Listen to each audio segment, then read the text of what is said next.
Start हुआ pastor ji. Okay, thank you so much. ਮੈਂ ਪਰਮੇਸ਼ਰ ਦਾ ਬਹੁਤ ਧੰਨਵਾਦੀ ਹਾਂ ਅੱਜ ਦੇ ਸਮੇਂ ਲਈ, ਔਰ ਜਦੋਂ ਅਸੀਂ ਪ੍ਰਭੂ ਦਾ ਵਚਨ ਸੁਣਨ ਲਈ ਪ੍ਰਭੂ ਦੀ ਹਜ਼ੂਰੀ 'ਚ ਇਕੱਠੇ ਹੋਏ ਹਾਂ। ਮੈਂ ਵਿਸ਼ਵਾਸ ਕਰਦਾ ਕਿ ਅੱਜ ਪਰਮੇਸ਼ਰ ਸਾਡੇ ਨਾਲ ਗੱਲ ਕਰਨਗੇ। ਕਿੰਨੇ ਲੋਕ ਵਿਸ਼ਵਾਸ ਕਰਦੇ ਨੇ ਅੱਜ ਪਰਮੇਸ਼ਰ ਤੁਹਾਡੇ ਨਾਲ ਗੱਲ ਕਰਨਗੇ?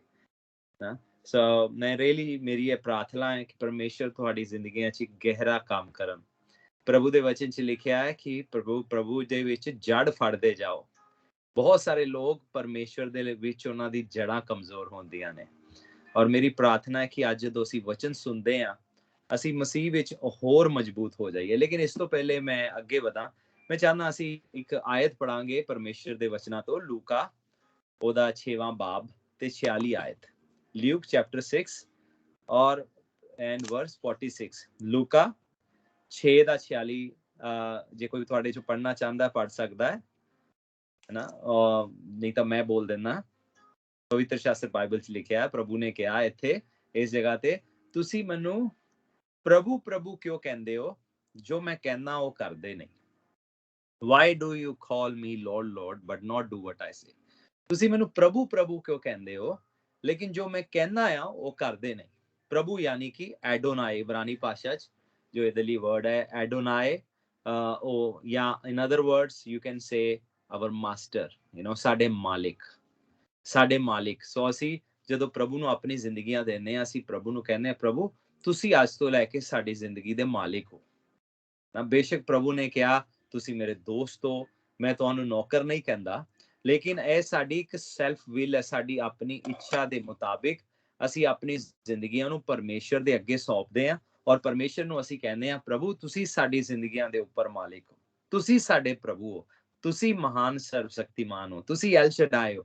ਸੋ ਇੱਥੇ ਅਸੀਂ ਦੇਖਦੇ ਹਾਂ ਇੱਕ ਖਾਸ ਘਟਨਾ ਸੀ ਜਦੋਂ ਪ੍ਰਭੂ ਨੇ ਕੁਝ ਲੋਕਾਂ ਨੂੰ ਕਿਹਾ ਤੁਸੀਂ ਮੈਨੂੰ ਪ੍ਰਭੂ ਪ੍ਰਭੂ ਕਿਉਂ ਕਹਿੰਦੇ ਹੋ।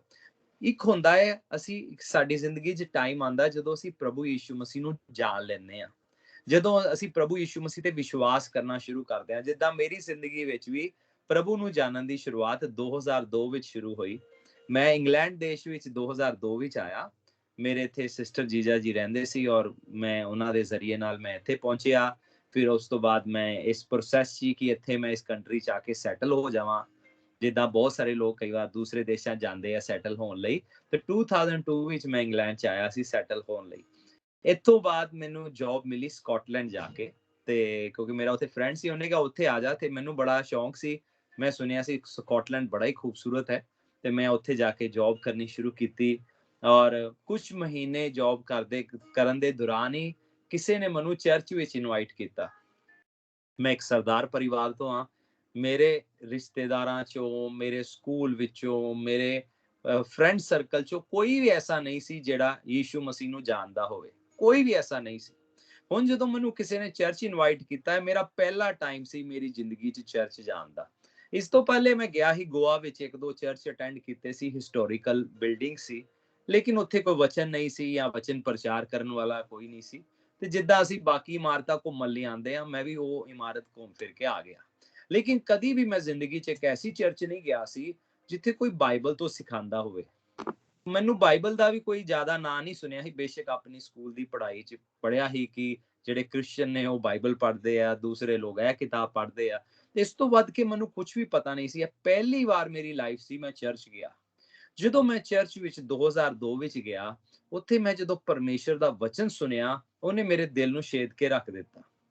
ਕਿਉਂਕਿ ਜਿਹੜੀਆਂ ਗੱਲਾਂ ਉਸ ਦਿਨ ਕੀਤੀਆਂ ਜਾ ਰਹੀਆਂ ਸੀ, ਮੈਨੂੰ ਏਦਾਂ ਲੱਗ ਰਿਹਾ ਸੀ ਆ ਮੇਰੇ ਨਾਲ ਹੀ ਗੱਲ ਕਰ ਰਹੇ। ਜਿਵੇਂ ਸਪੈਸ਼ਲੀ ਜੋ ਪ੍ਰਚਾਰ ਕਰ ਰਹੇ ਸੀ, ਮੈਨੂੰ ਲੱਗਿਆ ਕਿ ਇਹਨਾਂ ਨੂੰ ਮੇਰੀ ਜ਼ਿੰਦਗੀ ਬਾਰੇ ਇੰਨਾ ਕਿੱਦਾਂ ਪਤਾ ਹੈ। ਇੰਨਾ ਸਭ ਕਲੀਅਰ ਕੱਟ ਸੀ, ਕਿਉਂਕਿ ਮੇਰਾ ਕੁਝ ਲੋਕਾਂ ਨਾਲ ਇੱਥੇ ਝਗੜਾ ਚੱਲਦਾ ਸੀ। ਮੈਂ ਬਹੁਤ ਲੜਾਈ ਝਗੜੇ ਵਾਲਾ ਇਨਸਾਨ ਸੀ, ਤੇ ਦੇਸ਼ ਵਿਦੇਸ਼ ਨੂੰ ਲੈ ਕੇ, ਪੜੋਸੀ ਮੁਲਕਾਂ ਨੂੰ ਲੈ ਕੇ ਕੁਝ ਸਾਡੇ 'ਚ ਅਕਸਰ ਵਿਵਾਦ ਹੁੰਦਾ ਰਹਿੰਦਾ ਸੀ।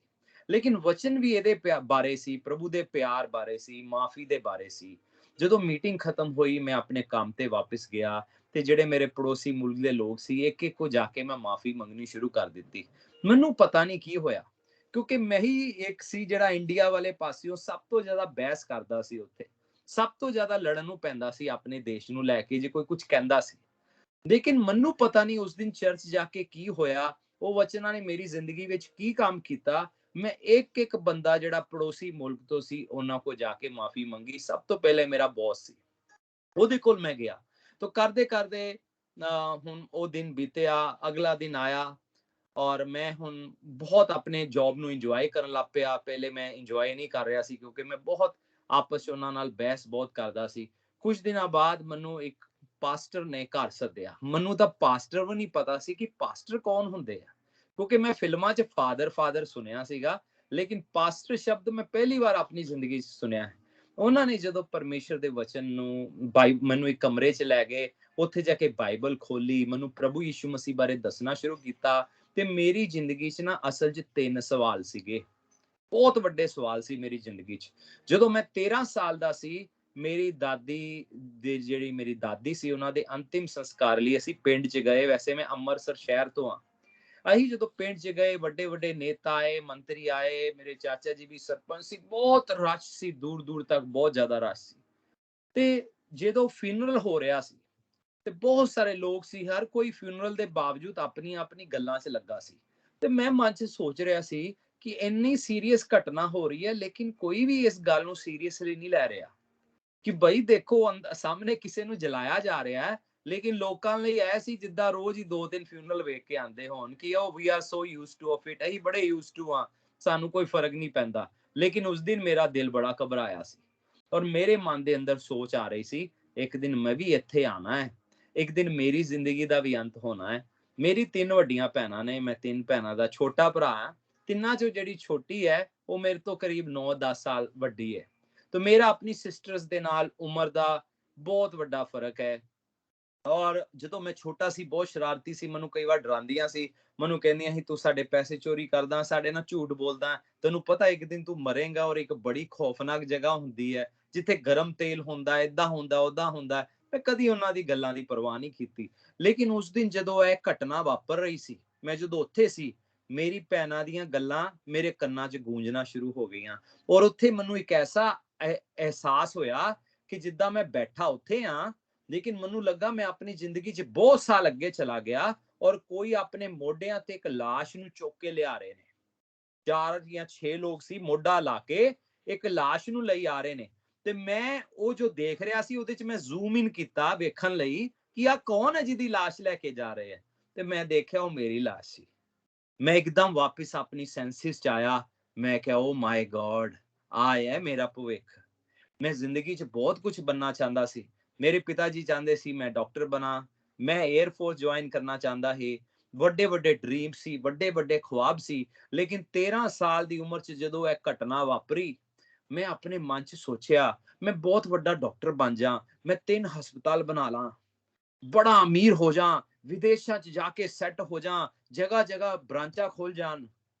ਲੇਕਿਨ ਅਖੀਰ 'ਚ ਮਰ ਕੇ ਕਿਸੇ ਮਾੜੀ ਥਾਂ ਚਲੇ ਜਾਵਾਂ, ਦਰਦ ਵਿੱਚ ਚਲੇ ਜਾਵਾਂ, ਤੇ ਮੇਰੀ ਜ਼ਿੰਦਗੀ ਦਾ ਫਾਇਦਾ ਕੀ ਹੈ। ਉਸ ਤੋਂ ਬਾਅਦ ਮੇਰੇ ਅੰਦਰ ਇਹ ਸੋਚ ਆਉਣੀ ਸ਼ੁਰੂ ਹੋਈ 13 ਸਾਲ ਦੀ ਉਮਰ ਵਿੱਚ ਕਿ ਮੈਂ ਅਜੇ ਬੱਚਾ ਆ। ਮੈਂ ਫਿਰ ਉਹ ਸੀਨੀਅਰ ਸੈਕੰਡਰੀ ਸਕੂਲ 'ਚ ਜਾਊਂਗਾ, +1 +2 ਕਰੂੰਗਾ, ਫਿਰ ਉਸ ਤੋਂ ਬਾਅਦ ਮੈਂ ਕਾਲਜ ਜਾਊਂਗਾ, ਯੂਨੀਵਰਸਿਟੀ ਜਾਊਂਗਾ ਔਰ ਮੈਂ ਕੋਈ ਵੱਡਾ ਕੋਈ ਬਿਜ਼ਨਸਮੈਨ ਜਾਂ ਆਫਿਸਰ ਬਣ ਜਾਊਂਗਾ।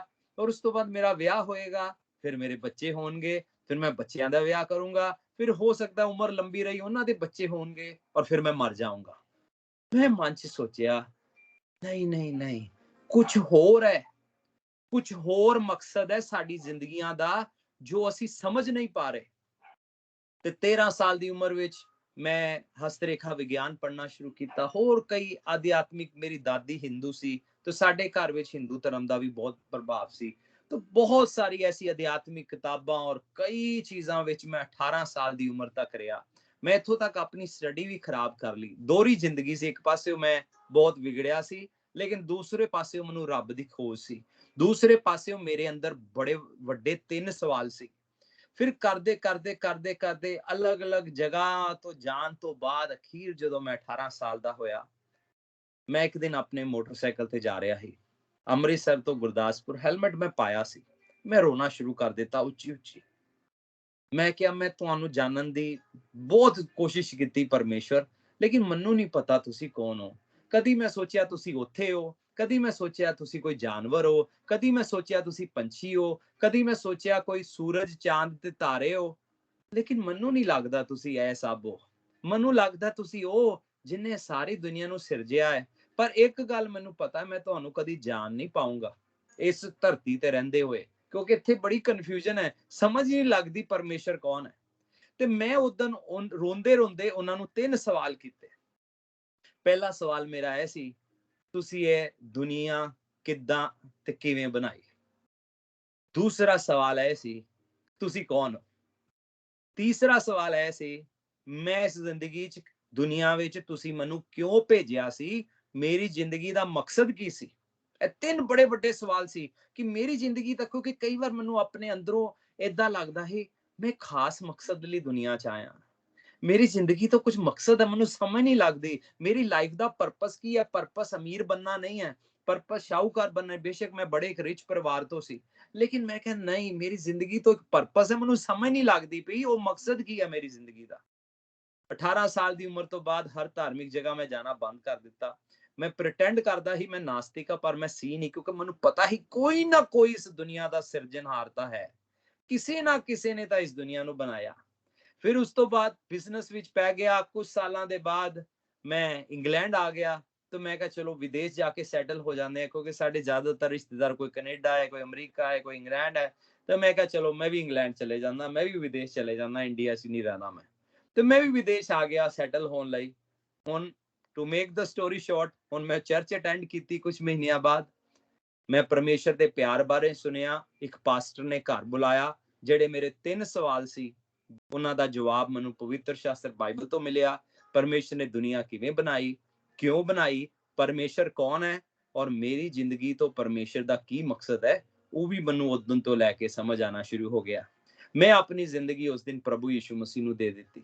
ਅਜੇ 24 ਘੰਟੇ ਵੀ ਨਹੀਂ ਬੀਤੇ ਸੀ, ਅਗਲੇ ਦਿਨ ਜਦੋਂ ਮੈਂ ਆਪਣੀ ਜੌਬ ਤੇ ਵਾਪਸ ਗਿਆ, ਮੈਨੂੰ ਖੜੇ ਖੜੇ ਇੱਕ ਆਵਾਜ਼ ਆਉਂਦੀ ਹੈ, ਇਦਾਂ ਜਿਵੇਂ ਕੋਈ ਮੇਰੇ ਸਾਹਮਣੇ ਖੜਾ ਹੈ, ਔਰ ਆਵਾਜ਼ ਮੈਨੂੰ ਕਹਿੰਦੀ ਹੈ, ਇਸ ਨੌਕਰੀ ਨੂੰ ਛੱਡ, ਇਸ ਦੇਸ਼ ਨੂੰ ਛੱਡ ਤੇ ਵਾਪਸ ਇੰਡੀਆ ਜਾ, ਤੂੰ ਮੇਰੇ ਲਈ ਇੱਕ ਫੌਜ ਖੜੀ ਕਰੇਗਾ। ਹੁਣ ਜਦੋਂ ਪਰਮੇਸ਼ਰ ਦੀ ਆਵਾਜ਼ ਕੋਈ ਸੁਣਦਾ ਹੈ ਨਾ, ਦੋ ਰਿਐਕਸ਼ਨ ਹੁੰਦੇ, ਜਾਂ ਤਾਂ ਇੱਕ ਫੀਅਰ ਹੁੰਦਾ ਹੈ ਜਾਂ ਬਹੁਤ ਐਕਸਾਈਟਮੈਂਟ ਹੁੰਦੀ ਹੈ। ਮੈਂ ਬਹੁਤ ਐਕਸਾਈਟਡ ਹੋਇਆ। ਮੈਨੂੰ ਪਤਾ ਸੀ ਇਹ ਪ੍ਰਭੂ ਯਿਸੂ ਮਸੀਹ ਹੈ ਜਿਹੜੇ ਮੇਰੇ ਨਾਲ ਗੱਲਾਂ ਕਰ ਰਹੇ ਸੀ। ਇਦਾਂ ਸੀ ਜਿਵੇਂ ਕੋਈ ਮੇਰੇ ਸਾਹਮਣੇ ਖੜੇ ਹੋ ਕੇ, ਔਰ ਮੈਂ ਆਵਾਜ਼ ਆਪਣੇ ਸਪਿਰਿਟ ਚ ਨਹੀਂ ਸੁਣ ਰਿਹਾ ਸੀ। ਇਟ ਵਾਸ ਲਾਈਕ ਜਿਵੇਂ ਕੋਈ ਸਾਹਮਣੇ ਮੇਰੇ ਆ ਕੇ ਬੋਲ ਰਿਹਾ। ਮੈਂ ਬੜਾ ਐਕਸਾਈਟਡ ਹੋਇਆ, ਇੱਥੋਂ ਤੱਕ ਕਿ ਮੇਰਾ ਲੰਚ ਕਰਨ ਨੂੰ ਦਿਲ ਨਹੀਂ ਕੀਤਾ। ਪਤਾ ਉਹਨਾਂ ਦਿਨਾਂ ਵਿੱਚ ਮੈਂ 5 ਦਿਨ ਖਾਣਾ ਨਹੀਂ ਖਾਦਾ, ਬਹੁਤ ਥੋੜਾ ਖਾਦਾ। ਮੈਂ ਇੰਨਾ ਖੁਸ਼ ਸੀ ਕਿ ਮੇਰੇ ਅੰਦਰੋਂ ਭੁੱਖ ਹੀ ਚਲੀ ਗਈ, ਕਿਉਂਕਿ ਮੈਨੂੰ ਸਾਲਵੇਸ਼ਨ ਮਿਲ ਗਈ ਸੀ। ਮੇਰੇ ਅੰਦਰੋਂ ਇਹ ਡਰ ਖਤਮ ਹੋ ਗਿਆ ਸੀ ਕਿ ਹੁਣ ਮੈਂ ਮਰਾਂਗਾ, ਹੁਣ ਮੈਂ ਨਰਕ ਨਹੀਂ ਜਾਵਾਂਗਾ, ਕਿਉਂਕਿ ਪ੍ਰਭੂ ਯਿਸੂ ਮਸੀਹ ਨੇ ਕਿਹਾ ਜਿਹੜਾ ਮੇਰਾ ਤੇ ਵਿਸ਼ਵਾਸ ਕਰਦਾ ਹੈ ਉਹ ਮਰ ਵੀ ਜਾਏ ਉਹ ਫਿਰ ਵੀ ਜ਼ਿੰਦਾ ਰਹੇਗਾ। ਮੈਨੂੰ ਹਮੇਸ਼ਾ ਦੀ ਜ਼ਿੰਦਗੀ ਮਿਲ ਗਈ ਸੀ, ਇਹਦੀ ਮੈਨੂੰ ਬਹੁਤ ਖੁਸ਼ੀ ਸੀ। ਹੁਣ ਜਦੋਂ ਮੈਂ ਪ੍ਰਭੂ ਦੀ ਆਵਾਜ਼ ਸੁਣੀ ਅਗਲੇ ਦਿਨ, ਮੈਂ ਬੜਾ ਐਕਸਾਈਟਡ ਹੋਇਆ। ਆਪਣੇ ਰੂਮ ਚ ਵਾਪਸ ਗਿਆ, ਲੰਚ ਵੀ ਸਕਿਪ ਕਰਤਾ, ਮੈਂ ਵਾਪਸ ਗਿਆ, ਔਰ ਮੈਂ ਬੜਾ ਐਕਸਾਈਟਡ ਕਿ ਪਰਮੇਸ਼ਰ ਨੇ ਮੇਰੇ ਨਾਲ ਗੱਲ ਕੀਤੀ। ਲੇਕਿਨ ਜਦੋਂ ਪ੍ਰਭੂ ਨੇ ਜੋ ਮੈਨੂੰ ਬੋਲਿਆ ਸੀ, ਮੈਂ ਉਹਦੇ ਬਾਰੇ ਸੋਚਣਾ ਸ਼ੁਰੂ ਕੀਤਾ, ਤਾਂ ਮੈਂ ਬੜਾ ਪਰੇਸ਼ਾਨ ਹੋ ਗਿਆ, ਕਿਉਂਕਿ ਮੈਂ ਤਾਂ ਸੈਟਲ ਹੋਣ ਆਇਆ ਸੀ। ਮੈਨੂੰ ਤਾਂ ਐਡੀ ਵਧੀਆ ਨੌਕਰੀ ਮਿਲ ਗਈ। ਚਲੋ ਮੈਨੂੰ ਪ੍ਰਭੂ ਯਿਸੂ ਮਸੀਹ ਵੀ ਮਿਲ ਗਏ, ਚਲੋ ਉਹ ਤਾਂ ਸਭ ਤੋਂ ਵੱਡਾ ਕੰਮ ਹੋ ਗਿਆ। ਤੇ ਮਨ ਸੀ ਪ੍ਰਭੂ ਜਿੱਦਾਂ ਤੁਸੀਂ ਮਿਲ ਗਏ, ਚਲੋ ਬਾਕੀ ਕੰਮ ਵੀ ਸਾਰੇ ਹੁਣ ਸਵਰ ਜਾਣਗੇ, ਕਿਉਂਕਿ ਪ੍ਰਭੂ ਜੋ ਮਿਲ ਗਏ ਆ। ਲੇਕਿਨ ਹੁਣ ਪਰਮੇਸ਼ਰ ਨੂੰ ਜਦੋਂ ਮੈਂ ਆਪਣਾ ਪ੍ਰਭੂ ਕਰਕੇ ਪ੍ਰਭੂ ਯਿਸੂ ਮਸੀਹ ਨੂੰ ਮੰਨਿਆ, ਉਹਨਾਂ ਨੇ ਹੁਣ ਮੇਰੇ ਕੋ ਕੁਝ ਕਰਨ ਦੀ ਉਹਨਾਂ ਨੇ ਚਾਹ ਰੱਖੀ ਮੇਰੇ ਅੱਗੇ। ਅਕਸਰ ਅਸੀਂ ਦੁਨੀਆ 'ਚ ਦੇਖਦੇ ਹਾਂ, ਬਹੁਤ ਸਾਰੇ ਲੋਕ ਨਾ, ਅੱਜ ਅਸੀਂ ਦੇਖਦੇ ਹਾਂ, ਤੁਸੀਂ ਸੋਸ਼ਲ ਮੀਡੀਆ ਤੇ ਵੀ ਦੇਖੋਗੇ, ਜਗ੍ਹਾ ਜਗ੍ਹਾ, ਪੰਜਾਬ, ਇੰਡੀਆ, ਵਰਲਡ ਓਵਰ, ਲੋਕ ਬਹੁਤ ਵੱਡੀ ਪ੍ਰਭੂ ਅੱਗੇ ਲਿਸਟ ਰੱਖਦੇ ਨੇ, ਹੈਨਾ, 100 50 ਜਾਂ 10 ਚੀਜ਼ਾਂ ਦੀ ਲਿਸਟ ਰੱਖਦੇ ਨੇ। ਲੇਕਿਨ ਪਤਾ ਹੈ ਪਰਮੇਸ਼ਰ ਨੇ ਵੀ ਇੱਕ ਲਿਸਟ ਰੱਖੀ ਹੋਈ ਹੈ, ਜਿੱਥੇ ਉਹ ਕਹਿੰਦੇ ਨੇ ਮੇਰੇ ਲਈ ਕੌਣ ਜਾਊਗਾ, ਕੌਣ ਮੇਰੇ ਲਈ ਜੀਊਗਾ, ਕੌਣ ਮੇਰੀ ਸੇਵਾ ਕਰੂਗਾ, ਕੌਣ ਰੂਹਾਂ ਨੂੰ ਬਚਾਊਗਾ, ਜਿਹੜੇ ਲੋਕ ਪਰਮੇਸ਼ਰ ਨੂੰ ਨਹੀਂ ਜਾਣਦੇ। तो ਹੁਣ ਅਗਲਾ ਦਿਨ ਸੀ, ਮੰਡੇ ਮੈਂ ਪ੍ਰਭੂ ਨੂੰ ਜ਼ਿੰਦਗੀ ਦਿੱਤੀ, ਹੁਣ ਟਿਊਜ਼ਡੇ ਸੀ। ਮੈਂ ਸੋਚਣਾ ਸ਼ੁਰੂ ਕਰ ਦਿੱਤਾ, ਮੈਂ ਇਸ ਦੇਸ਼ ਨੂੰ ਛੱਡ ਜਾ, ਮੈਂ ਨੌਕਰੀ ਛੱਡ ਜਾ, ਸਾਰੇ ਬੋਲਣਗੇ ਪਾਗਲ ਹੋ ਗਿਆ। ਮੇਰਾ ਜੀਜਾ ਭੈਣ ਜਿਹੜੇ ਲੰਡਨ ਸੀਗੇ, ਮੈਂ ਕਿਹਾ ਉਹ ਤਾਂ ਬੜਾ ਗੁੱਸੇ ਕਰਨਗੇ, ਮੇਰੇ ਦੋਸਤ ਮੇਰਾ ਮਜ਼ਾਕ ਬਣਾਉਣਗੇ, ਸਾਰੇ ਸੋਚਣਗੇ ਮੈਂ ਪਾਗਲ ਹੋ ਗਿਆ। ਨਾਲੇ ਮੈਂ ਪਾਗਲ ਥੋੜਾ ਨਾ ਜੋ ਵਾਪਸ ਚਲ ਜਾ, ਹੁਣ ਮੈਂ ਆਇਆ, ਹੁਣ ਮੈਂ ਵਾਪਸ ਨਹੀਂ ਜਾਣਾ। लेकिन प्रभु की आवाज जिहड़ी सी वो मेरे अंदर चलना बंद ही नहीं हुई। मैं टालना शुरू कर दिता परमेश्वर की आवाज नूं। रात नूं जदों मैं सोण लगा वो आवाज अजे भी मन च गूंज रही सी। अगले दिन सवेरे उठिया अजे भी इदां सी जिवें कन्नां च आवाज गूंज रही है, तू इस देश नूं छड्ड, तू इस नौकरी नूं छड्ड, वापस चले जा, तू मेरे लिए फौज खड़ी करेगा। मैं प्रभु नूं बहाने करने शुरू करते। कदी मैं प्रभु नूं कहंदा ਸੀ प्रभु अजे थोड़े तां महीने होए आ, थोड़े होर महीने रहन दो। तीसरे दिन कुछ होर बहाना किया, तीसरे दोपहरे क्या प्रभु चलो एक महीना दे दो। चौथे दिन सवेरे मैं प्रभु नूं कहा प्रभु 2 हफ्ते दे दो। पंजवें दिन सवेरे प्रभु नूं मैं कहा प्रभु अज उस दिन फ्राइडे या सैटरडे सी, मैं कहा प्रभु बस संडे तो बाद पे मिल जानी है, मैं जॉब छाड़ दूंगा। 2 दिन मंगे प्रभु को। लेकिन जिद्दां ही दोपहर का समय आया कुछ बीमार लोग मेरे काम वाली जगह ते मैनूं दिखे और उन्हां नूं देख के मैनूं बड़ा तरस आया। मैं कहा हाय बेचारे नौजवान बच्चे किहड़ी बीमारी च पै गए ने। एकदम परमेश्वर ने मेरे नाल गल कीती और प्रभु मैनूं कहंदे आ तू अजे भी नहीं जाएगा। मेरे अखां च आंसू आ गए। मैं कहा प्रभु मैनूं माफ कर दिओ, मैं 5 दिनां तो तुहाडे हुक्म नूं नहीं मान रहा। मैं उसे वेले फैसला लिया। मैं अपने दोस्त को गया जिहड़ा क्रिश्चियन सी, जिहड़ा मैनूं पहली बार चर्च लैके गया। मैं उहनूं कहा मैं नौकरी छड्ड रहा। कहंदा कदों? मैं कहा हुणे ही। कहंदा तू पागल हो गया। कहंदा मैं इन्ने साल तो प्रभु नूं जानदा, मैनूं तां कोई आवाज नहीं आई, तैनूं आवाज कित्थों आ गई? मैनूं तां परमेश्वर ने नौकरी छड्डण नूं नहीं कहा, तैनूं कित्थों छड्डता? मैं कहा नहीं प्रभु ही ने जिन्हां ने मेरे नाल गल कीती है। मैं सीधा अपने बॉस को गया। मैं कहा बॉस मैं जॉब छड्ड के वापस जा रहा। बॉस दी समझ भी ना आवे। Anyway to make the story short मैं जॉब छड्डती। To make the story more shorter मैं इंडिया वापस आ गया। और मैनूं यह समझ आना शुरू हो गया कि जे यीशु मेरे प्रभु ने, जे मैं उन्होंने कहना प्रभु तुसी एडोनाय हो, तुसी मेरे मालिक हो, तुसी मेरे मास्टर हो, ते मेरे लिए बहुत जरूरी है मैं वो करा भी जो प्रभु यीशु मसीह मैनूं करन लई कहंदे ने। नहीं तां ਉਹ जिद्दां ਉਹਨਾਂ ਲੋਕਾਂ ਨੂੰ ਕਹਿ ਰਹੇ ਸੀ कि ਤੁਸੀਂ ਮੈਨੂੰ प्रभु प्रभु क्यों कहंदे हो, क्योंकि ਇਹ ਉਹ ਲੋਕ ਸੀ ਜਿਹੜੇ ਵਿਸ਼ਵਾਸ ਕਰਦੇ ਸੀ कि यीशु प्रभु है, लेकिन ਉਹਨਾਂ ਦੀ ਮੰਨਦੇ नहीं ਸੀ। आज दुनिया च बहुत सारे लोग देखते हैं जो प्रभु यीशु मसीह नूं जानते ने लेकिन करते फिर भी अपने ने, अपनी मन मर्जी ते चलते ने। कहणगे यीशु तुसी मेरे प्रभु हो, सवेरे भी प्रभु प्रभु करनगे, दोपहरे भी प्रभु यीशु मसीह करनगे, राती भी प्रभु यीशु मसीह करनगे, लेकिन वो नहीं करते जो प्रभु करन लई कहंदे ने। हुण मैनूं पता सी राह सौखा नहीं है। ਜਦੋਂ मैं वापस लंडन आया मैं अपनी भैन ਨੂੰ ਜਦੋਂ स्कॉटलैंड तो फोन किया और ਜਿਹੜੇ पास्टर ने ਮੈਨੂੰ प्रभु ਦਾ वचन सुनाया मैं 21 दिन ਉਹਨਾਂ को ਰਿਹਾ। मैं कहा पास्टर जी मैं इंडिया जान तो पहला प्रभु यीशु मसीह ਨੂੰ ਹੋਰ जानना चाहना। तो उन्होंने कहा मेरा घर खुला है। 21 दिन ਮੈਨੂੰ घर रखिया। मैं सवेरे 6 बजे उठना, प्रार्थना करनी, आराधना करनी, वचन पढ़ना और राती 10 बजे तक।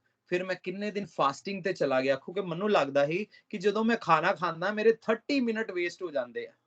ਤੇ मैं सोचिया कि जे मैं खाना नहीं खाऊंगा 3 टाइम ਦਾ ਤੇ मैं करीब 1.5 घंटा बचाऊंगा और प्लस मैं फास्टिंग करूंगा इसे बहाने।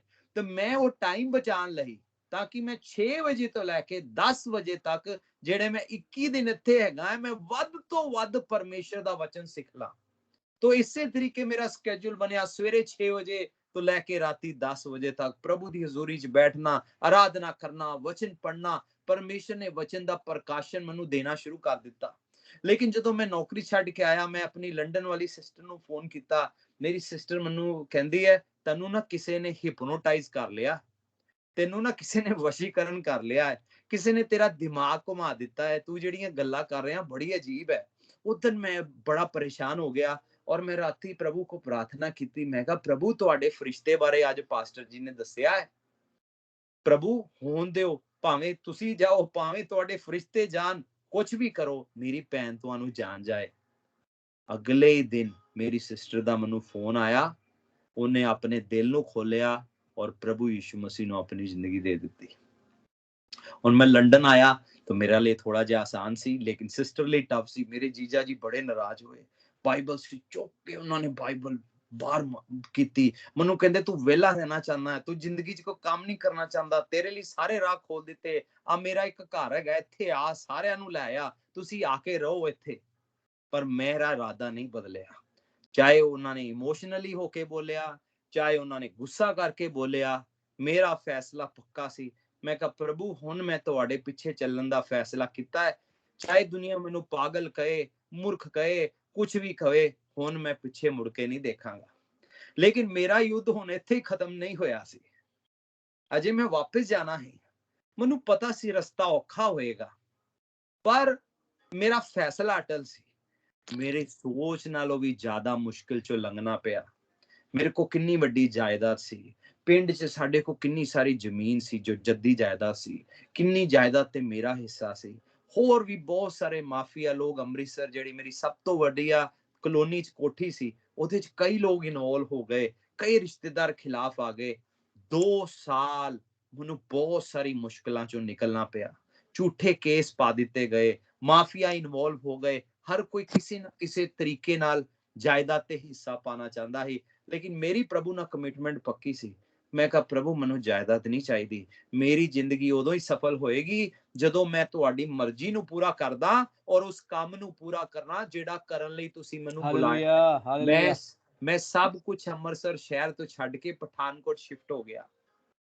ਜਦੋਂ ਮੈਂ ਸ਼ਿਫਟ ਕਰ ਹੋਣ ਲੱਗਾ, ਮੈਂ ਆਪਣਾ ਸਮਾਨ ਸਾਰਾ ਟਰੱਕ 'ਚ ਪਾਇਆ। ਟਰੱਕ ਜਿੱਦਾਂ ਹੀ ਮੋੜ ਤੇ ਰੁਕਿਆ, ਜਿਹੜੇ ਵਿਰੋਧੀ ਕਰੀਬੀ ਤੇ ਰਿਸ਼ਤੇਦਾਰ ਲੋਕ ਤੇ ਫਾਇਦਾ ਚੁੱਕਣ ਵਾਲੇ ਸੀ, ਉਹਨਾਂ ਨੇ ਉਹ ਟਰੱਕ ਵੀ ਰੋਕ ਲਿਆ। ਮੈਂ ਕਿ ਤੁਸੀਂ ਟਰੱਕ ਵੀ ਲੈ ਜਾਓ। ਉਹ ਪੂਰੇ ਦਾ ਪੂਰਾ ਕਰਦਾ, ਮੇਰਾ ਸਮਾਨ, ਮੇਰੇ ਕੱਪੜੇ, ਮੇਰੇ ਕਾਗਜ਼ਾਤ, ਜੋ ਕੁਝ ਵੀ ਸੀ ਸਭ ਕੁਝ ਚਲਾ ਗਿਆ। ਮੈਂ ਪਠਾਨਕੋਟ ਖਾਲੀ ਆਇਆ, ਇੱਕ ਫੋਲਡਿੰਗ ਬੈੱਡ ਖਰੀਦਿਆ, ਛੋਟਾ ਗੈਸ ਸਟੋਵ ਖਰੀਦਿਆ ਤੇ ਪ੍ਰਭੂ ਯੀਸ਼ੂ ਮਸੀਹ ਦੇ ਨਾਂ ਤੋਂ ਦੁਬਾਰਾ ਸ਼ੁਰੂਆਤ ਕੀਤੀ। ਪੈਸੇ ਚਲੇ ਗਏ। ਕਦੀ ਮਨ 'ਚ ਸੋਚਿਆ ਨਹੀਂ ਸੀ ਕਿ ਗਰੀਬੀ ਕੀ ਹੁੰਦੀ ਹੈ।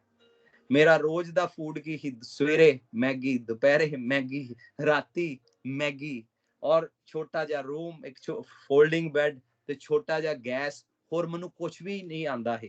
ਲੇਕਿਨ ਮੈਂ ਆਪਣੀ ਜ਼ਿੰਦਗੀ 'ਚ ਇੱਕ ਫੈਸਲਾ ਕਰ ਲਿਆ ਹੈ, ਹੁਣ ਮੈਂ ਪਿੱਛੇ ਮੁੜ ਕੇ ਨਹੀਂ ਦੇਖਣਾ। ਜਦੋਂ ਮੈਂ ਕਹਿ ਦਿੱਤਾ ਯੀਸ਼ੂ ਮੇਰੇ ਪ੍ਰਭੂ ਨੇ ਤਾਂ ਮੇਰੇ ਪ੍ਰਭੂ ਨੇ। ਅੱਜ ਮੈਂ ਦੇਖਦਾ ਮੁਸੀਬਤ ਵਿੱਚ ਬਹੁਤ ਸਾਰੇ ਲੋਕ ਕਈ ਵਾਰ ਪ੍ਰਭੂ ਪਿੱਛੇ ਇਹ ਸੋਚ ਕੇ ਆਂਦੇ ਨੇ ਕਿ ਪਤਾ ਨਹੀਂ ਸਾਨੂੰ ਕੀ ਮਿਲ ਜਾਏਗਾ। ਬੇਸ਼ੱਕ ਪ੍ਰਭੂ ਦਿੰਦੇ ਨੇ, ਇਹਦੇ 'ਚ ਕੋਈ ਸ਼ੱਕ ਨਹੀਂ ਹੈ, ਲੇਕਿਨ ਉਹ ਕਮਿਟਮੈਂਟ ਦੇ ਕਈ ਲੋਕ ਕੱਚੇ ਹੁੰਦੇ ਨੇ।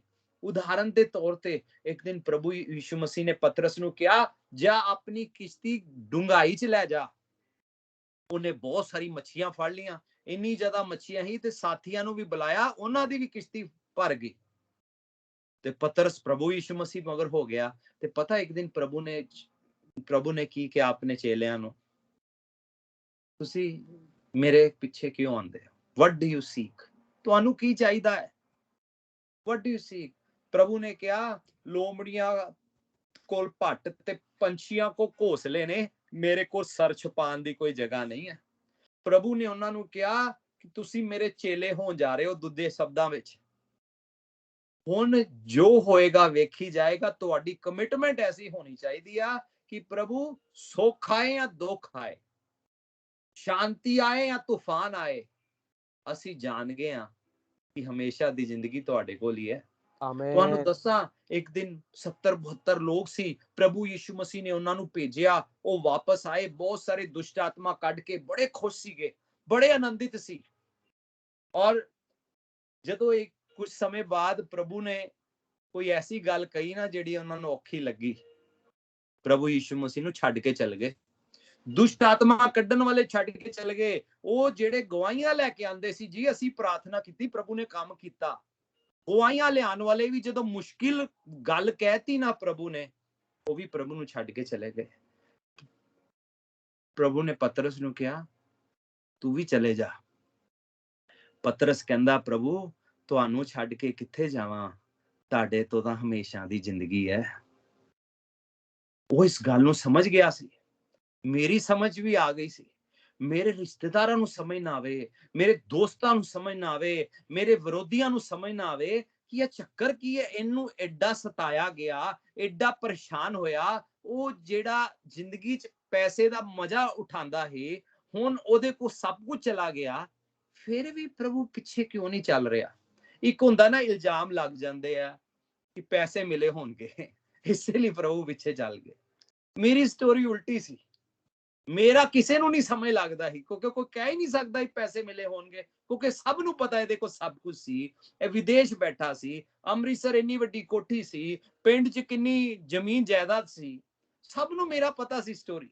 ਇਸ ਲਈ ਮੇਰੇ ਤੇ ਆ ਇਲਜ਼ਾਮ ਨਹੀਂ ਲਾਇਆ। ਹਾਂ ਜ਼ਰੂਰ ਬੋਲਿਆ ਕਿ ਪਾਗਲ ਹੋ ਗਿਆ ਲੱਗਦਾ ਹੈ। ਕਈ ਲੋਕ ਸੀ ਜਿਹੜੇ ਸੋਚਦੇ ਸੀ ਪਾਗਲ ਹੋ ਗਿਆ ਲੱਗਦਾ ਹੈ।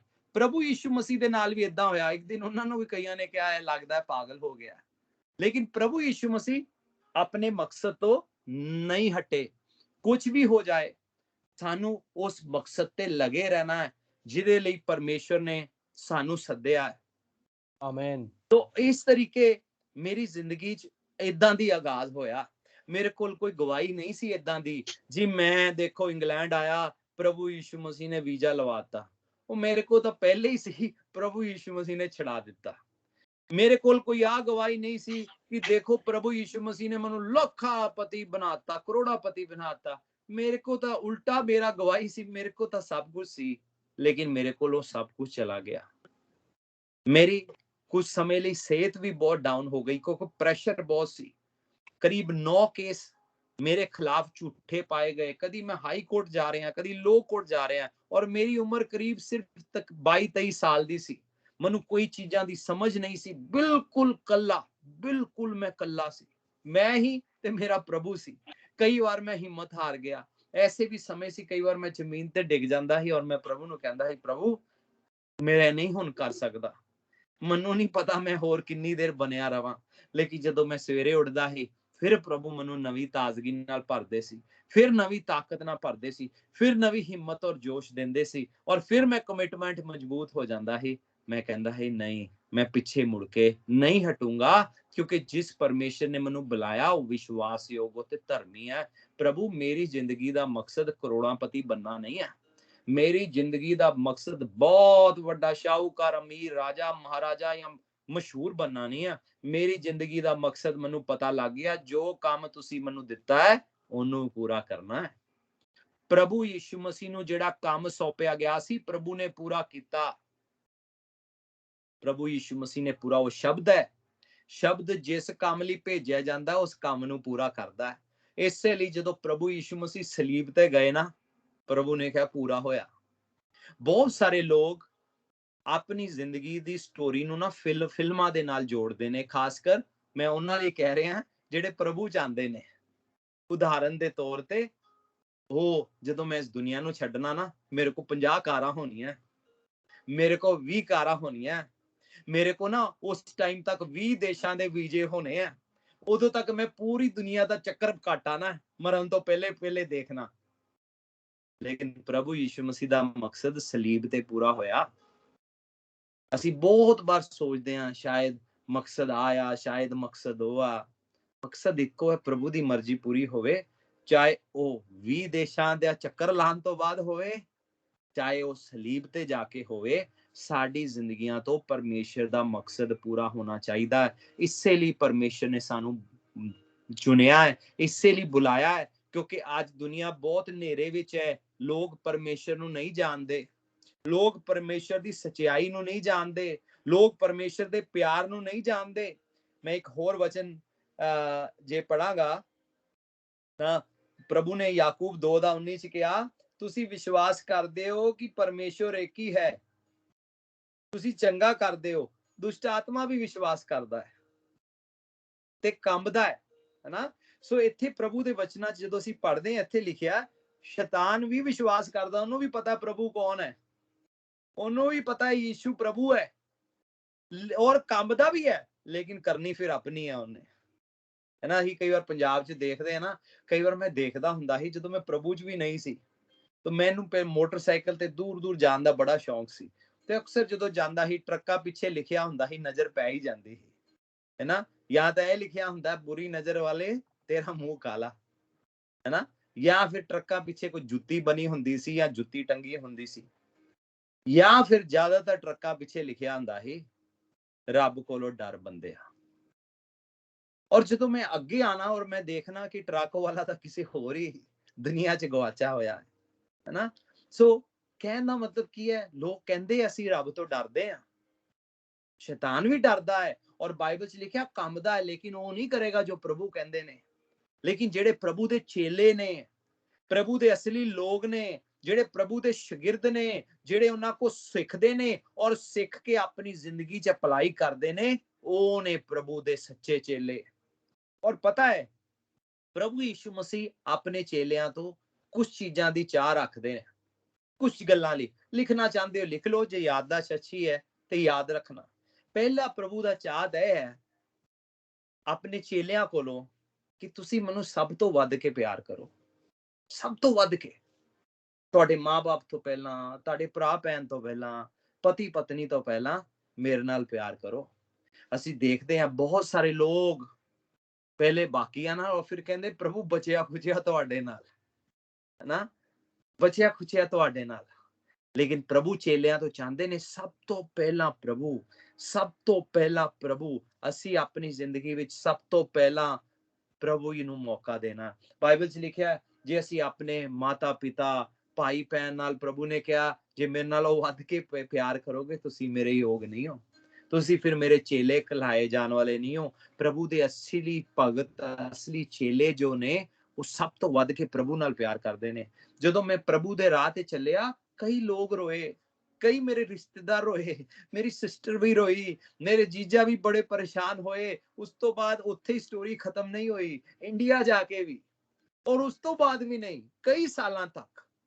ਲੇਕਿਨ ਅੱਜ ਵੀ ਮੈਨੂੰ ਆਪਣੇ ਦਿਲ ਤੇ ਕਈ ਵਾਰ ਪੱਥਰ ਰੱਖ ਕੇ ਕਹਿਣਾ ਪੈਂਦਾ, ਨਹੀਂ ਪ੍ਰਭੂ, ਤੁਹਾਡਾ ਸਥਾਨ ਮੇਰੀ ਜ਼ਿੰਦਗੀ 'ਚ ਸਭ ਤੋਂ ਪਹਿਲਾਂ ਹੈ, ਸਭ ਤੋਂ ਪਹਿਲਾਂ।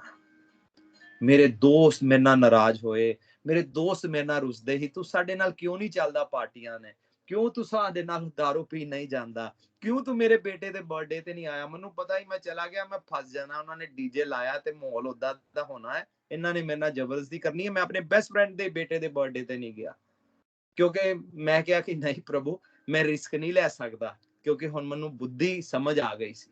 ਮੈਨੂੰ ਪਤਾ ਸੀ ਕਿ ਮੈਨੂੰ ਕਿਹੜੀ ਜਗ੍ਹਾ 'ਚ ਜਾਣਾ, ਕਿਹੜੀ ਜਗ੍ਹਾ 'ਚ ਨਹੀਂ ਜਾਣਾ।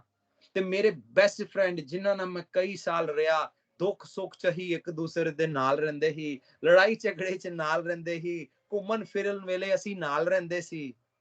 ਮੈਂ ਕਿਹਾ ਨਹੀਂ ਪ੍ਰਭੂ, ਹੁਣ ਤੁਹਾਡੀ ਜਗ੍ਹਾ ਮੇਰੀ ਜ਼ਿੰਦਗੀ 'ਚ ਸਭ ਤੋਂ ਪਹਿਲੇ ਹੈ, ਸਭ ਤੋਂ ਪਹਿਲੇ। ਮੇਰੀ ਦੂਸਰੀ ਭੈਣ ਨੂੰ ਵੀ ਕਈ ਤਰ੍ਹਾਂ ਦੇ ਸਤਾਵੇ ਆਏ ਉਹਦੇ ਸਹੁਰੇ ਪਰਿਵਾਰ ਤੋਂ, ਕਈ ਤਰ੍ਹਾਂ ਦੇ ਸਤਾਵੇ। ਮੇਰੇ ਉੱਪਰ ਬੜਾ ਪ੍ਰੈਸ਼ਰ ਸੀ, ਪਿਤਾ ਜੀ ਦੁਨੀਆ 'ਚ ਰਹੇ ਨਹੀਂ, ਮੰਮੀ ਮੇਰੇ ਠੀਕ ਨਹੀਂ ਰਹਿੰਦੇ ਸੀ, ਹੁਣ ਸਾਰਾ ਲੋਡ ਮੇਰੇ ਉੱਪਰ ਸੀ। ਕਈ ਤਿਉਹਾਰ ਸੀ, ਕਈ ਦਿਨਵਾਰ ਸੀ, ਕਈ ਚੀਜ਼ਾਂ ਸੀ। ਕਈ ਵਾਰ ਸਿਸਟਰ ਨੇ ਵੀ ਕਿਹਾ, ਮੈਨੂੰ ਬੜੀਆਂ ਗਾਲਾਂ ਕੱਢਣਗੇ, ਮੇਰੇ ਘਰ ਝਗੜਾ ਪੈ ਜਾਏਗਾ ਜੇ ਤੂੰ ਏਦਾਂ ਨਹੀਂ ਕਰੇਗਾ। ਮੈਂ ਕਿਹਾ ਕੁਛ ਵੀ ਹੈ, ਮੈਂ ਤੇਰੇ ਲਈ ਪ੍ਰਾਰਥਨਾ ਕਰੂੰਗਾ, ਪਰ ਮੈਂ ਕਰਾਂਗਾ ਉਹੀ ਜੋ ਮੇਰਾ ਪਰਮੇਸ਼ਰ ਮੈਨੂੰ ਕਰਨ ਲਈ ਕਹਿੰਦਾ। ਅੱਜ ਪ੍ਰਭੂ ਦਾ ਧੰਨਵਾਦ, ਮੇਰੀਆਂ ਤਿੰਨੋਂ ਭੈਣਾਂ ਪ੍ਰਭੂ ਨੂੰ ਜਾਣਦੀਆਂ ਨੇ। ਸੋ ਮੈਨੂੰ ਕਈ ਗੱਲਾਂ ਵਿੱਚ ਆਪਣੀ ਜ਼ਿੰਦਗੀ 'ਚ ਫੈਸਲਾ ਲੈਣਾ ਪਿਆ, ਤੇ ਪ੍ਰਭੂ ਨੂੰ ਆਪਣੇ ਦੋਸਤਾਂ ਤੋਂ ਪਹਿਲਾਂ, ਮਿੱਤਰਾਂ ਤੋਂ ਪਹਿਲਾਂ, ਰਿਸ਼ਤੇਦਾਰੀਆਂ ਤੋਂ ਪਹਿਲਾਂ, ਸਕੇ ਸੰਬੰਧੀਆਂ ਤੋਂ ਪਹਿਲਾਂ, ਬੀਵੀ ਤੋਂ ਪਹਿਲਾਂ, ਬੱਚਿਆਂ ਤੋਂ ਪਹਿਲਾਂ, ਕੋਈ ਵੀ ਹੋਵੇ, ਸਾਨੂੰ ਪ੍ਰਭੂ ਨੂੰ ਆਪਣੀ ਜ਼ਿੰਦਗੀ 'ਚ ਪਹਿਲੀ ਜਗ੍ਹਾ ਦੇਣੀ ਹੈ। ਅਬ ਪਹਿਲੀ ਚਾਹ ਹੈ ਪ੍ਰਭੂ ਦੀ। ਅੱਜ ਪ੍ਰਭੂ ਆਪਣੀ ਲਿਸਟ ਸਾਡੇ ਸਾਹਮਣੇ ਰੱਖ ਰਹੇ ਨੇ। ਪਰਮੇਸ਼ਰ ਦੇ ਵਚਨ 'ਚ ਇਹਦੇ ਬਾਰੇ ਲਿਖਿਆ ਹੈ, ਲੂਕਾ 14 ਦਾ 25 ਤੇ 26 'ਚ ਇਸ ਬਾਰੇ ਲਿਖਿਆ। ਤੁਸੀਂ ਲਿਖ ਸਕਦੇ ਹੋ ਤੇ ਬਾਅਦ 'ਚ ਪੜ੍ਹ ਸਕਦੇ ਹੋ। ਮੱਤੀ 10 ਦਾ 37 ਵੀ ਲਿਖ ਸਕਦੇ ਹੋ, ਉਹਦੇ 'ਚ ਇਹਦੇ ਬਾਰੇ ਲਿਖਿਆ। ਦੂਸਰੀ ਚਾਹ, ਜਦੋਂ ਅਸੀਂ ਪ੍ਰਭੂ ਪਿੱਛੇ ਚੱਲਦੇ ਹਾਂ,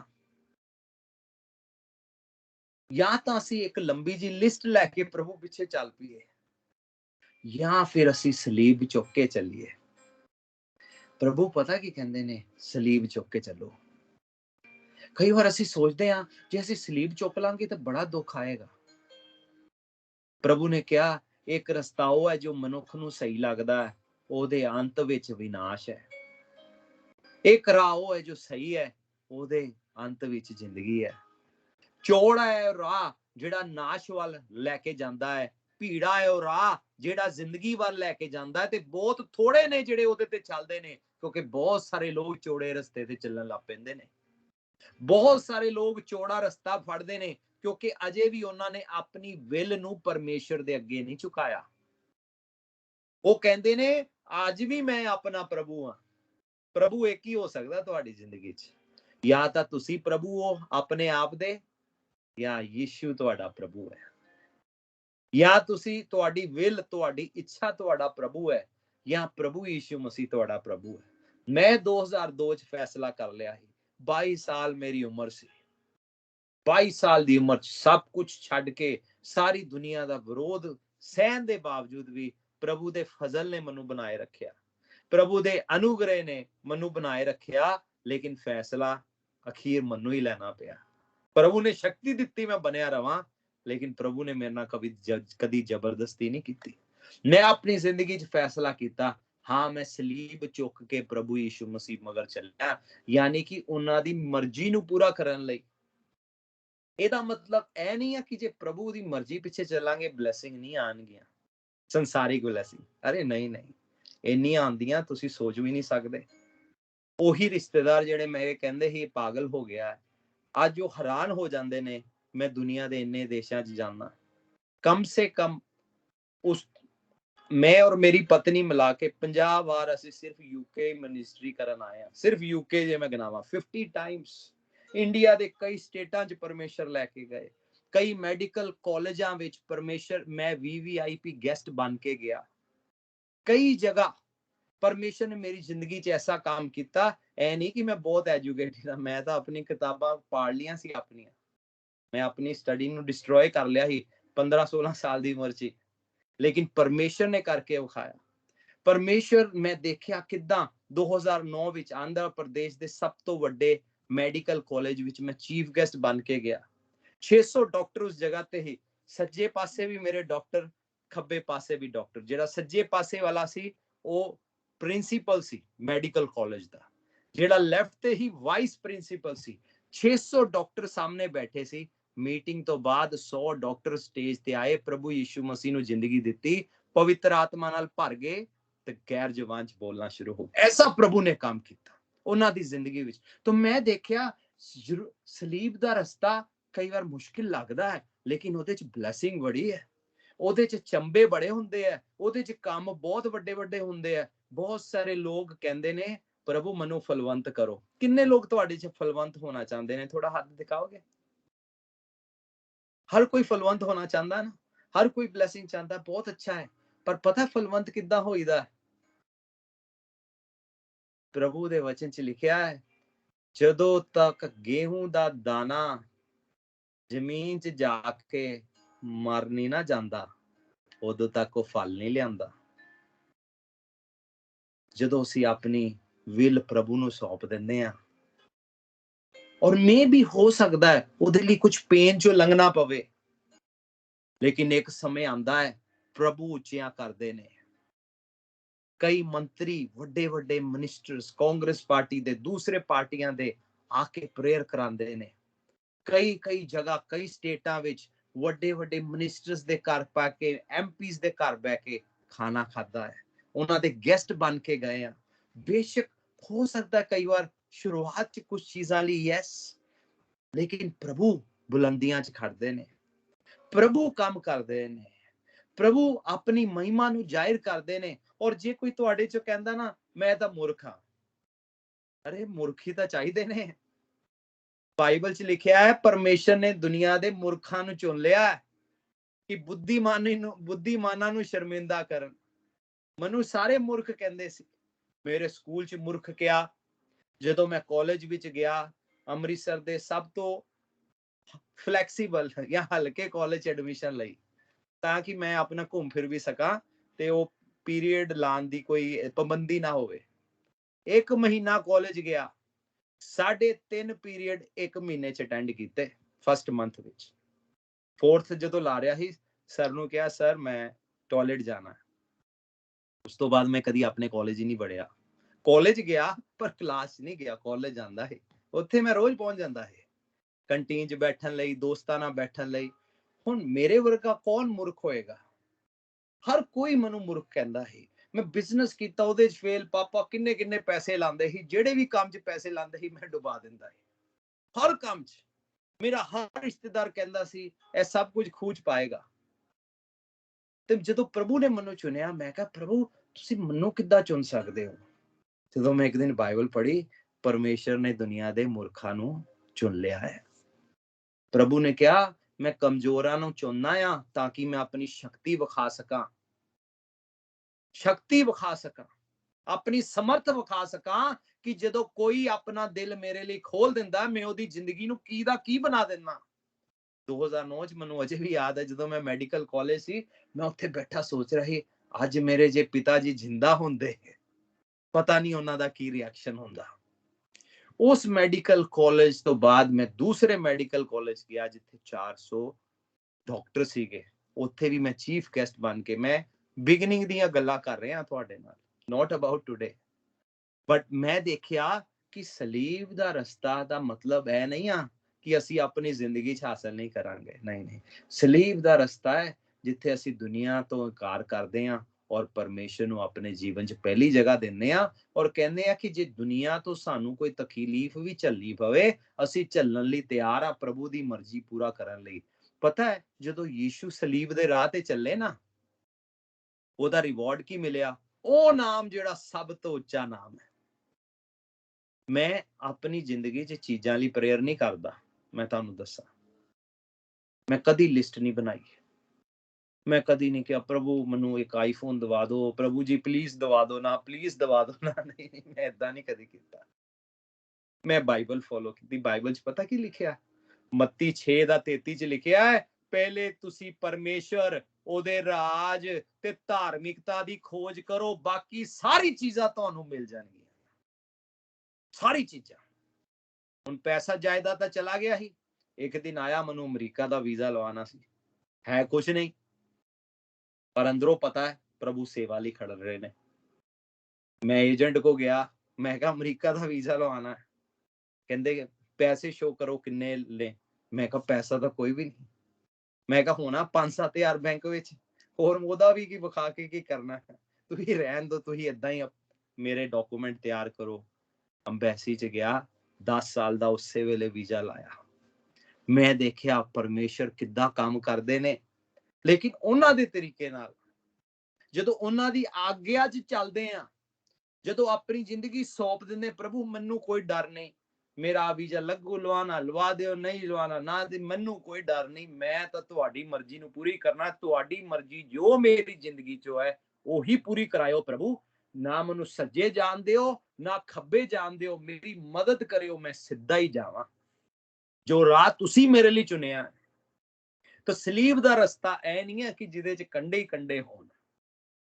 ਸਲੀਬ ਦਾ ਰਸਤਾ ਹੈ ਅਸੀਂ ਜਿੱਥੇ ਕੀ ਕਰਦੇ ਆ, ਸਲੀਬ ਚੁੱਕਣ ਤੋਂ ਪਹਿਲਾਂ ਆਪਣਾ ਇਨਕਾਰ ਕਰਦੇ ਆ। ਸਾਰੇ ਕੋ ਆਪਣਾ ਇਨਕਾਰ ਕਰਦੇ ਆ, ਆਪਣਾ ਇਨਕਾਰ ਕਰਦੇ ਆ, ਆਪਣੀ ਮਰਜ਼ੀ ਦਾ ਇਨਕਾਰ ਕਰਦੇ ਆ, ਔਰ ਅਸੀਂ ਪਰਮੇਸ਼ਰ ਦੀ ਮਰਜ਼ੀ ਦੀ ਇੱਛਾ ਦੀ ਚਾਹਤ ਰੱਖਦੇ ਆ।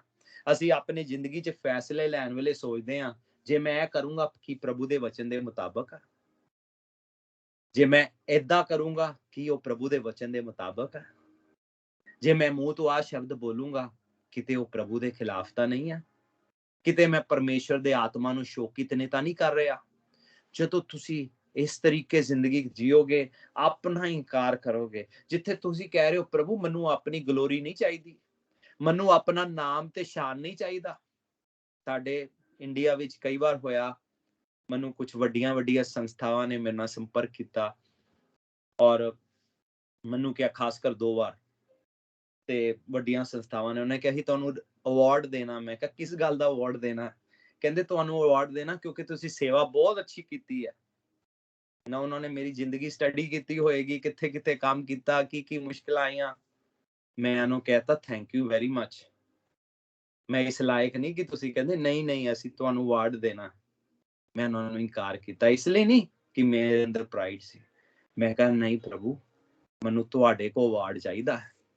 ਇਨਸਾਨ ਕੋਈ ਵੀ ਸਾਨੂੰ ਕੁਝ ਵੀ ਕਹਿੰਦਾ ਰਵੇ, ਤੂੰ ਚੰਗਾ ਹੈ, ਤੂੰ ਮਾੜਾ ਹੈ, ਹੋ ਸਕਦਾ ਅੱਜ ਕੋਈ ਸਾਨੂੰ ਮਾੜਾ ਕਹਿੰਦਾ ਕੱਲ ਨੂੰ ਕਹੇਗਾ ਚੰਗਾ ਹੈ, ਅੱਜ ਕੋਈ ਚੰਗਾ ਕਹਿੰਦਾ ਕੱਲ ਨੂੰ ਮਾੜਾ ਕਹੇਗਾ, ਉਹ ਨਹੀਂ ਮਾਇਨੇ ਰੱਖਦਾ।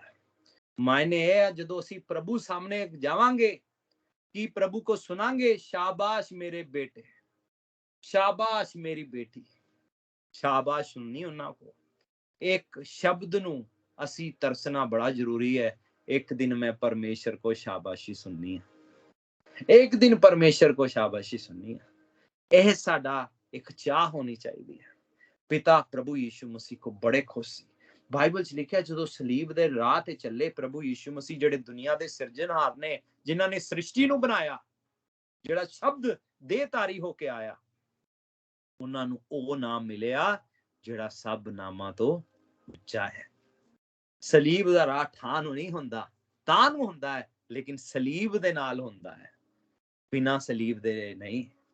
ਜਦੋਂ ਅਸੀਂ ਆਪਣਾ ਇਨਕਾਰ ਕਰਦੇ ਹਾਂ, ਸਲੀਬ ਨੂੰ ਚੁੱਕਦੇ ਹਾਂ ਔਰ ਪ੍ਰਭੂ ਯੀਸ਼ੂ ਮਸੀਹ ਮਗਰ ਤੁਰ ਪੈਂਦੇ ਹਾਂ, ਜਦੋਂ ਆਪਣਾ ਇਨਕਾਰ ਕਰਦੇ ਹਾਂ। ਸਵਾਲ ਹੈ ਕਿ ਅੱਜ ਅਸੀਂ ਤਿਆਰ ਹਾਂ, ਜਦੋਂ ਅਸੀਂ ਯੀਸ਼ੂ ਨੂੰ ਕਿਹਾ ਤੁਸੀਂ ਮੇਰੇ ਪ੍ਰਭੂ ਹੋ, ਤੇ ਕੀ ਅਸੀਂ ਆਪਣੀ ਇੱਛਾ ਪ੍ਰਭੂ ਨੂੰ ਸੌਂਪ ਦਿੱਤੀ ਹੈ? ਕਿ ਅਸੀਂ ਪ੍ਰਭੂ ਨੂੰ ਕਿਹਾ ਕਿ ਪ੍ਰਭੂ ਮੈਂ ਤਾਂ ਬਸ ਤੁਹਾਡੀ ਮਰਜ਼ੀ ਪੂਰੀ ਕਰਨੀ ਹੈ। ਬਹੁਤ ਸਾਰੇ ਲੋਕ ਆਪਣੀ ਮਰਜ਼ੀ ਪੂਰੀ ਕਰਾਉਣਾ ਚਾਹੁੰਦੇ ਨੇ। ਕਈ ਵਾਰ ਹੋਇਆ ਮੈਂ ਕਈਆਂ ਨੂੰ ਮਿਲਿਆ ਔਰ ਮੈਂ ਇਹਨੂੰ ਪੁੱਛਣਾ ਕਿਸ ਤਰ੍ਹਾਂ ਕਰ ਰਹੇ ਹੋ, ਔਰ ਕਈਆਂ ਦੇ ਘਰਾਂ 'ਚ ਜਾਣਾ, ਉਹਨਾਂ ਨੇ ਖਾਣਾ, ਮੈਂ ਕਿਹਾ ਮੈਂ ਇਕੱਲਾ ਕਿਉਂ ਖਾ ਰਿਹਾ, ਤੁਸੀਂ ਕਿਉਂ ਨਹੀਂ ਖਾਣਾ ਖਾ ਰਹੇ? ਮੇਰੀ ਫਾਸਟਿੰਗ ਚੱਲ ਰਹੀ ਹੈ। ਫਿਰ ਕਈ ਵਾਰ ਮੈਂ ਪੁੱਛਦਾ ਤੁਸੀਂ ਕਿਉਂ ਫਾਸਟਿੰਗ ਕਰ ਰਹੇ ਹੋ? ਉਹ ਜੀ ਪਰਮੇਸ਼ਰ ਕੋਲ ਕੋਈ ਕੰਮ ਕਰਾਣਾ ਹੈ। ਫਾਸਟਿੰਗ ਕਿਉਂ ਕਰ ਰਿਹਾ ਹੈ? ਪਰਮੇਸ਼ਰ ਕੋਲੋਂ ਕੋਈ ਕੰਮ ਕਰਾਣਾ ਹੈ। ਯਾਨੀ ਕਿ ਅਸੀਂ ਭੁੱਖ ਹੜਤਾਲ ਤੇ ਬੈਠੇ ਆ ਤੇ ਸਾਨੂੰ ਲੱਗਦਾ ਹੈ ਕਿ ਜੇ ਅਸੀਂ ਰੋਟੀ ਨਹੀਂ ਖਾਵਾਂਗੇ ਤੇ ਫਿਰ ਸਾਡੇ ਤੇ ਤਰਸ ਖਾਣਗੇ। ਜੇ ਤਰਸ ਨਾ ਖਾਦਾ ਹੁੰਦਾ ਤੇ ਯੀਸ਼ੂ ਮਸੀਹ ਕਦੀ ਸਲੀਬ ਤੇ ਜਾਨ ਨਹੀਂ ਦਿੰਦੇ। ਨਾ ਉਹਨਾਂ ਦਾ ਤਰਸ ਸਾਡੇ ਲਈ ਵੱਧ ਸਕਦਾ ਹੈ ਤੇ ਨਾ ਹੀ ਉਹਨਾਂ ਦਾ ਤਰਸ ਸਾਡੇ ਲਈ ਘਟ ਸਕਦਾ, ਨਾ ਹੀ ਵੱਧ ਸਕਦਾ। ਨਾ ਹੀ ਉਹਨਾਂ ਦਾ ਪਿਆਰ ਸਾਡੇ ਲਈ ਵੱਧ ਸਕਦਾ, ਨਾ ਹੀ ਘਟ ਸਕਦਾ। ਉਹ ਪਹਿਲੇ ਹੀ ਫੁੱਲ ਹੈ, ਉਹਦੇ 'ਚ ਕੋਈ ਕਮੀ ਨਹੀਂ ਹੈ। ਕਈ ਲੋਕ ਇਸ ਤਰ੍ਹਾਂ ਸੋਚਦੇ ਨੇ ਕਿ ਅਸੀਂ ਪ੍ਰਭੂ ਦੀ ਬਾਹ ਮਰੋੜਨੀ ਹੈ, ਪਰਮੇਸ਼ਰ ਕੋਲ ਆਪਣੇ ਕੰਮ ਕਰਾਣੇ ਨੇ। ਜੇ ਤੁਸੀਂ ਫਾਸਟਿੰਗ ਕਰਨਾ ਬਹੁਤ ਅੱਛਾ ਹੈ, ਕਰੋ, ਲੇਕਿਨ ਸਿਰਫ ਇਸ ਕੰਮ ਲਈ ਕਰਨਾ। ਅਸੀਂ ਕੁਝ ਸਮਾਂ ਵੱਖਰਾ ਕੀਤਾ ਸੀ ਕਿ ਪ੍ਰਭੂ ਸਾਨੂੰ ਤੁਸੀਂ ਚਾਹੀਦੇ ਹੋ, ਤੁਹਾਡੀ ਹਜ਼ੂਰੀ 'ਚ ਬਹਿਣਾ ਚਾਹੁੰਦੇ ਆ, ਤੁਹਾਡੇ ਵਚਨਾਂ ਦਾ ਪ੍ਰਕਾਸ਼ਨ ਚਾਹੁੰਦੇ ਆ, ਤੁਹਾਡੀ ਭੁੱਖ ਰੱਖਣਾ ਚਾਹੁੰਦੇ ਆ। ਆਪਣੇ ਆਪ ਨੂੰ ਇਨਕਾਰ ਕਰਨ ਲਈ ਫਾਸਟਿੰਗ ਕਰ ਰਹੇ ਆ। ਆਪਣੇ ਆਪ ਨੂੰ ਢਿੱਡ ਕਹਿੰਦਾ ਰੋਟੀ ਖਾ, ਹੀ ਕਹਿੰਦੇ ਆ ਚੁੱਪ ਰਹਿ, ਹੈਨਾ। ਸਰੀਰ 'ਚ ਕਮਜ਼ੋਰੀ ਫੀਲ ਹੁੰਦੀ, ਅਸੀਂ ਕਹਿੰਦੇ ਚੁੱਪ ਰਹਿ। ਸਿਰ ਕਈ ਵਾਰ ਭਾਰਾ ਲੱਗਦਾ, ਅਸੀਂ ਕਹਿੰਦੇ ਨਹੀਂ, ਅਸੀਂ ਇਨਕਾਰ ਕਰਨਾ ਹੈ। ਅਸੀਂ ਉਹ ਕਰਨਾ ਹੈ ਜੋ ਪਰਮੇਸ਼ਰ ਸਾਡੇ ਤੋਂ ਚਾਹੁੰਦੇ ਨੇ। ਅਸੀਂ ਕਹਿੰਦੇ ਨੇ ਪ੍ਰਭੂ ਮੈਂ ਆਪਣਾ ਇਨਕਾਰ ਕਰ ਰਿਹਾ, ਤੁਹਾਡੀ ਮਰਜ਼ੀ ਪੂਰੀ ਕਰਨ ਲਈ ਮੇਰੀ ਜ਼ਿੰਦਗੀ 'ਚ ਅਗਵਾਈ ਕਰੋ, ਮੇਰੇ ਲਈ ਰਾਹ ਨੂੰ ਬਣਾਓ। ਬਹੁਤ ਜ਼ਰੂਰੀ ਹੈ।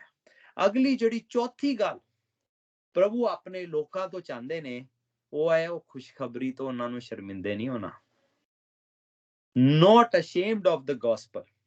ਪੌਲੁਸ ਪਤਾ ਕੀ ਕਹਿੰਦੇ ਨੇ? ਪੌਲੁਸ ਨੇ ਕਿਹਾ ਮੈਂ ਖੁਸ਼ਖਬਰੀ ਤੋਂ ਸ਼ਰਮਾਂਦਾ ਨਹੀਂ ਹਾਂ, ਮੈਂ ਖੁਸ਼ਖਬਰੀ ਤੋਂ ਨਹੀਂ ਲਜਾਂਦਾ, ਕਿਉਂਕਿ ਇਹ ਪਰਮੇਸ਼ਰ ਦੀ ਸ਼ਕਤੀ ਹੈ ਕਿਸੇ ਵੀ ਮਨੁੱਖ ਦਾ ਉਧਾਰ ਕਰਨ ਲਈ, ਕਿਸੇ ਦੀ ਵੀ ਮਨੁੱਖ ਦੀ ਮੁਕਤੀ ਲਈ। ਦੇਖੋ ਇਸ ਖੁਸ਼ਖਬਰੀ 'ਚ ਬੜੀ ਤਾਕਤ ਹੈ। ਮੇਰੇ ਤੱਕ 2002 'ਚ ਖੁਸ਼ਖਬਰੀ ਪਹੁੰਚੀ, ਯੀਸ਼ੂ ਤੇਰੇ ਲਈ ਮਰੇ, ਤੀਸਰੇ ਦਿਨ ਜੀ ਉੱਠੇ, ਵਿਸ਼ਵਾਸ ਕਰੇ ਤੂੰ ਬਚਾਇਆ ਜਾਏਗਾ। ਮੈਂ ਬਸ ਇੰਨਾ ਹੀ ਕੰਮ ਕੀਤਾ, ਮੈਂ ਵਿਸ਼ਵਾਸ ਕਰ ਲਿਆ, ਮੇਰੀ ਜ਼ਿੰਦਗੀ ਪੂਰੀ ਤਰ੍ਹਾਂ ਪਲਟ ਗਈ। ਕੋਈ ਫਾਸਟਿੰਗ ਨਹੀਂ ਕੀਤੀ, ਕੋਈ ਰੋਜ਼ਾ ਨਹੀਂ ਰੱਖਿਆ, ਕੋਈ ਰੋਣਾ ਨਹੀਂ ਹੋਇਆ। ਬਸ ਕਿਸੇ ਨੇ ਦੱਸਿਆ, ਮੈਂ ਪ੍ਰਾਰਥਨਾ ਕੀਤੀ, ਤੋਬਾ ਕੀਤੀ, ਪ੍ਰਭੂ ਨੂੰ ਜ਼ਿੰਦਗੀ ਦਿੱਤੀ, ਪ੍ਰਭੂ ਦੇ ਮਰਨ ਤੇ ਜੀ ਉੱਠਣ ਤੇ ਵਿਸ਼ਵਾਸ ਕੀਤਾ। ਮੈਂ ਦੇਖਿਆ ਐਸੀ ਸ਼ਕਤੀ ਜਿਨੇ ਮੈਨੂੰ ਬਦਲ ਕੇ ਰੱਖ ਦਿੱਤਾ। ਮੈਂ ਆਪਣੇ ਜਵਾਨੀ ਦੇ ਦਿਨਾਂ 'ਚ ਕਈ ਗੱਲਾਂ 'ਚ ਬਹੁਤ ਵਿਗੜਿਆ ਸੀ, ਵਿੱਚ ਬਹੁਤ ਗਲਤੀਆਂ ਸੀ, ਬਹੁਤ ਖਾਮੀਆਂ ਸੀ। 1 2 3 4 5 6 7 8 9 10 ਤੁਸੀਂ ਕੁਝ ਵੀ ਕਹਿ ਲਓ, ਕੁਝ ਵੀ ਕਹਿ ਲਓ। ਇੱਕ ਐਸੀ ਮੇਰੀ ਜ਼ਿੰਦਗੀ ਸੀ। ਜਦੋਂ ਮੈਂ 15 ਸਾਲ ਦਾ ਸੀ, ਮੇਰੇ ਪਿਤਾ ਜੀ ਨੇ ਮੈਨੂੰ ਆਪੇ ਹੀ ਅੰਦਰ ਬੰਦ ਕਰਾਤਾ ਥਾਣੇ।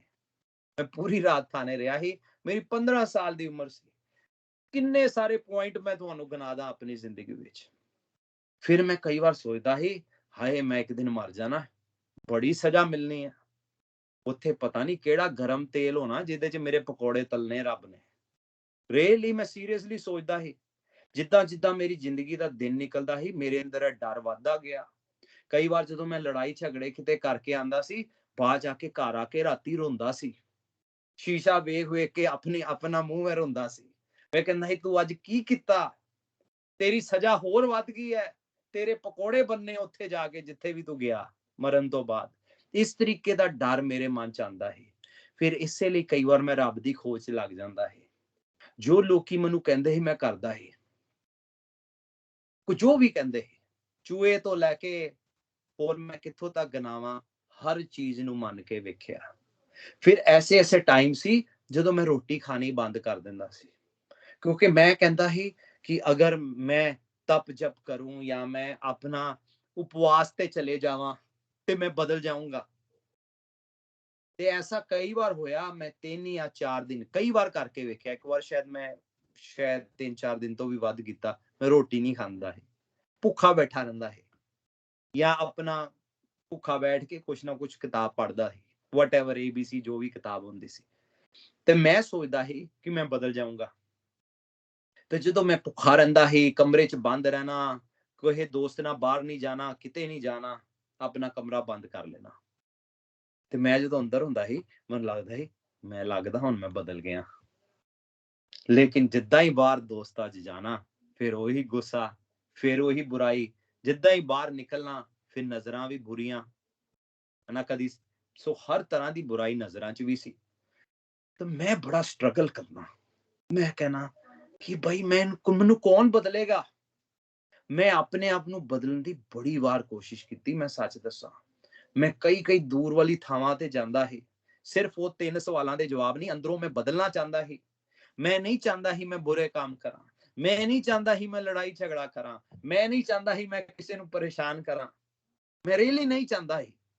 ਇਸੇ ਲਈ ਮੈਂ ਅਲੱਗ-ਅਲੱਗ ਚੀਜ਼ਾਂ ਟਰਾਈ ਕਰਦਾ ਸੀ, ਲੇਕਿਨ ਮੈਂ ਨਹੀਂ ਬਦਲਿਆ। ਫਿਰ ਰਿਸ਼ਤੇਦਾਰ ਵੀ ਟਰਾਈ ਕਰਦੇ ਸੀ, ਮੈਂ ਨਹੀਂ ਬਦਲਿਆ। ਪਿਤਾ ਜੀ ਨੇ ਵੀ ਬੜੀ ਟਰਾਈਆਂ ਮਾਰੀਆਂ ਮੇਰੇ ਉੱਪਰ, ਮੈਂ ਨਹੀਂ ਬਦਲਿਆ, ਹੈਨਾ। ਕੋਈ ਸਾਡੇ ਇਲਾਕੇ ਦੇ ਪੁਲਿਸ ਵਾਲੇ ਵੀ ਸੀ, ਉਹਨਾਂ ਨੇ ਵੀ ਬੜੀ ਕੋਸ਼ਿਸ਼ ਕੀਤੀ, ਮੈਂ ਨਹੀਂ ਬਦਲਿਆ। ਮੇਰੇ ਦੋਸਤ ਦੇ ਕਈ ਰਿਸ਼ਤੇਦਾਰਾਂ ਨੇ ਕੋਸ਼ਿਸ਼ ਕੀਤੀ, ਮੈਂ ਨਹੀਂ ਬਦਲਿਆ। ਉਹਨਾਂ ਦੇ ਘਰਦਿਆਂ ਨੇ ਕਿ ਬਈ ਆ ਤੇਰਾ ਜਾਂ ਤਾਂ ਦੋਸਤ ਬਦਲ ਲੈ ਜਾਂ ਇਹਨੂੰ ਬਦਲ ਲੈ। ਪਰ ਮੈਂ ਦੋਸਤ ਵੀ ਬਣਿਆ ਰਿਹਾ ਉਹਨਾਂ ਦਾ, ਪਰ ਮੈਂ ਨਹੀਂ ਬਦਲਿਆ। ਲੇਕਿਨ ਜਦੋਂ ਖੁਸ਼ਖਬਰੀ ਮੇਰੇ ਤੱਕ ਪਹੁੰਚੀ ਨਾ, ਪ੍ਰਭੂ ਯਿਸੂ ਮਸੀਹ ਦਾ ਸੁਸਮਾਚਾਰ ਜਿੱਦਣ ਮੇਰੇ ਤੱਕ ਪਹੁੰਚਿਆ, ਮੈਂ ਸੱਚਮੁੱਚ ਬਦਲ ਗਿਆ। ਮੈਨੂੰ ਯਾਦ ਹੈ, ਮੈਂ ਸਕਾਟਲੈਂਡ 'ਚ ਇੱਕ ਕਮਰੇ ਸੀ, ਜਦੋਂ ਪਾਸਟਰ ਪਰਮੇਸ਼ਰ ਦਾ ਵਚਨ ਮੈਨੂੰ ਸੁਣਾ ਰਹੇ ਸੀ। ਮੈਂ ਪ੍ਰਭੂ ਨੂੰ ਆਪਣੇ ਦਿਲ 'ਚ ਬੁਲਾਇਆ, ਮੇਰੀ ਅੱਖਾਂ ਬੰਦ ਸੀ, ਔਰ ਪ੍ਰਾਰਥਨਾ 'ਚ ਮੈਂ ਬੜੇ ਗਹਿਰੇ ਚਲਾ ਗਿਆ। ਔਰ ਫਿਰ ਮੈਨੂੰ ਏਦਾਂ ਲੱਗਾ ਜਿਵੇਂ ਬਹੁਤ ਸਾਰੇ ਕੱਪੜੇ ਟੰਗੇ ਨੇ, ਇੱਕ ਚਿੱਟਾ ਲੰਬਾ ਜਿਹਾ ਚੋਗਾ ਮੇਰੇ ਸਾਹਮਣੇ ਆ ਗਿਆ। ਮੈਂ ਬੜੀ ਮੁਸ਼ਕਲ ਨਾਲ ਆਪਣੀਆਂ ਅੱਖਾਂ ਖੋਲੀਆਂ, ਅੱਖਾਂ ਹੀ ਨਹੀਂ ਖੁੱਲਦੀਆਂ ਸੀ। ਮੈਂ ਪਾਸਟਰ ਨੂੰ ਦੱਸਿਆ, ਆਹ ਚੋਗਾ ਮੈਨੂੰ ਵਿਖਿਆ, ਆ ਕੀ ਹੈ? ਉਹਨਾਂ ਨੇ ਬਾਈਬਲ ਖੋਲ ਕੇ ਮੈਨੂੰ ਵਿਖਾਇਆ, ਇਹ ਧਾਰਮਿਕਤਾ ਦਾ ਚੋਗਾ ਹੈ। ਪਰਮੇਸ਼ਰ ਕਹਿੰਦੇ ਨੇ ਮੈਂ ਤੈਨੂੰ ਧਰਮੀ ਠਹਿਰਾ ਦਿੱਤਾ ਹੈ। ਬਸ ਮੈਂ ਬੜਾ ਖੁਸ਼, ਮੇਰੇ ਗੁਨਾਹ ਬਖਸ਼ੇ ਗਏ। ਮੇਰੇ ਪਾਸ ਜਿੱਦਾਂ ਹੀ ਮੈਂ ਉਹਨਾਂ ਦੇ ਕਮਰੇ ਤੋਂ ਬਾਹਰ ਆਇਆ, ਜਿਹੜਾ ਉਹਨਾਂ ਦਾ ਬਾਈਬਲ ਸਟੱਡੀ ਵਾਲਾ ਰੂਮ ਸੀ, ਮੈਂ ਆਸਮਾਨ ਵੱਲ ਵੇਖਾਂ, ਆਕਾਸ਼ ਨਵਾਂ, ਪੱਤੇ ਵੇਖਾਂ ਤੇ ਪੱਤੇ ਨਵੇਂ ਵਖਣ। ਮੈਨੂੰ ਸਮਝ ਨਾ ਲੱਗੇ ਸਭ ਨਵਾਂ ਕਿਉਂ ਲੱਗ ਰਿਹਾ। ਮੈਂ ਵਾਸ਼ਰੂਮ ਗਿਆ, ਮੈਂ ਆਪਣਾ ਮੂੰਹ ਧੋ ਕੇ ਜਿੱਦਾਂ ਹੀ ਸ਼ੀਸ਼ੇ ਵੱਲ ਵੇਖਿਆ, ਮੈਂ ਆਪਣੇ ਆਪ ਨੂੰ ਨਹੀਂ ਪਛਾਣਿਆ। ਮੈਂ ਬੜੇ ਨੇੜਿਓਂ ਆਪਣੀ ਅੱਖਾਂ ਨੂੰ ਵੇਖਿਆ, ਮੈਂ ਕਿਹਾ ਮੇਰੀਆਂ ਅੱਖਾਂ ਨਹੀਂ ਨੇ, ਇਹ ਕੁਛ ਹੋਰ ਹੈ। ਮੈਨੂੰ ਕੀ ਪਤਾ ਸੀ ਪ੍ਰਭੂ ਨੇ ਬੁਰੀਆਂ ਨਜ਼ਰਾਂ ਬਦਲਤੀਆਂ ਨੇ। ਹੁਣ ਲੋਕਾਂ ਵੱਲ ਮੈਂ ਤਰਸ ਨਾਲ ਵੇਖਣਾ ਸ਼ੁਰੂ ਕਰਤਾ, ਬੁਰੀ ਨਜ਼ਰ ਨਾਲ ਨਹੀਂ। ਮੈਨੂੰ ਕੀ ਪਤਾ ਸੀ ਪ੍ਰਭੂ ਨੇ ਮੇਰੇ ਅੰਦਰ ਇੰਨਾ ਇੱਕ ਫਰਕ ਲਿਆ ਦਿੱਤਾ। ਮੇਰੇ ਜ਼ਿੰਦਗੀ 'ਚ ਇੱਕ ਬੜੀ ਜ਼ਬਰਦਸਤ ਤਬਦੀਲੀ ਇੱਕਦਮ ਆਈ, ਇੱਕਦਮ ਦੇ ਨਾਲ ਪ੍ਰਭੂ ਨੇ ਐਸਾ ਕੰਮ ਕੀਤਾ। ਪਤਾ ਉਹ ਕੀ? ਖੁਸ਼ਖਬਰੀ ਦੀ ਸ਼ਕਤੀ ਸੀ। ਕਈ ਵਾਰ ਅਸੀਂ ਕਹਿੰਦੇ ਆ ਲੋਕ ਕਿੱਥੇ ਬਦਲਨੇ ਆ, ਨੇ ਨਹੀਂ ਬਦਲਣਾ, ਉਹ ਨਹੀਂ ਬਦਲ ਸਕਦਾ, ਉਹਨਾਂ ਦਾ ਮੁੰਡਾ ਨਹੀਂ ਬਦਲ ਸਕਦਾ, ਕੁੜੀ ਨਹੀਂ।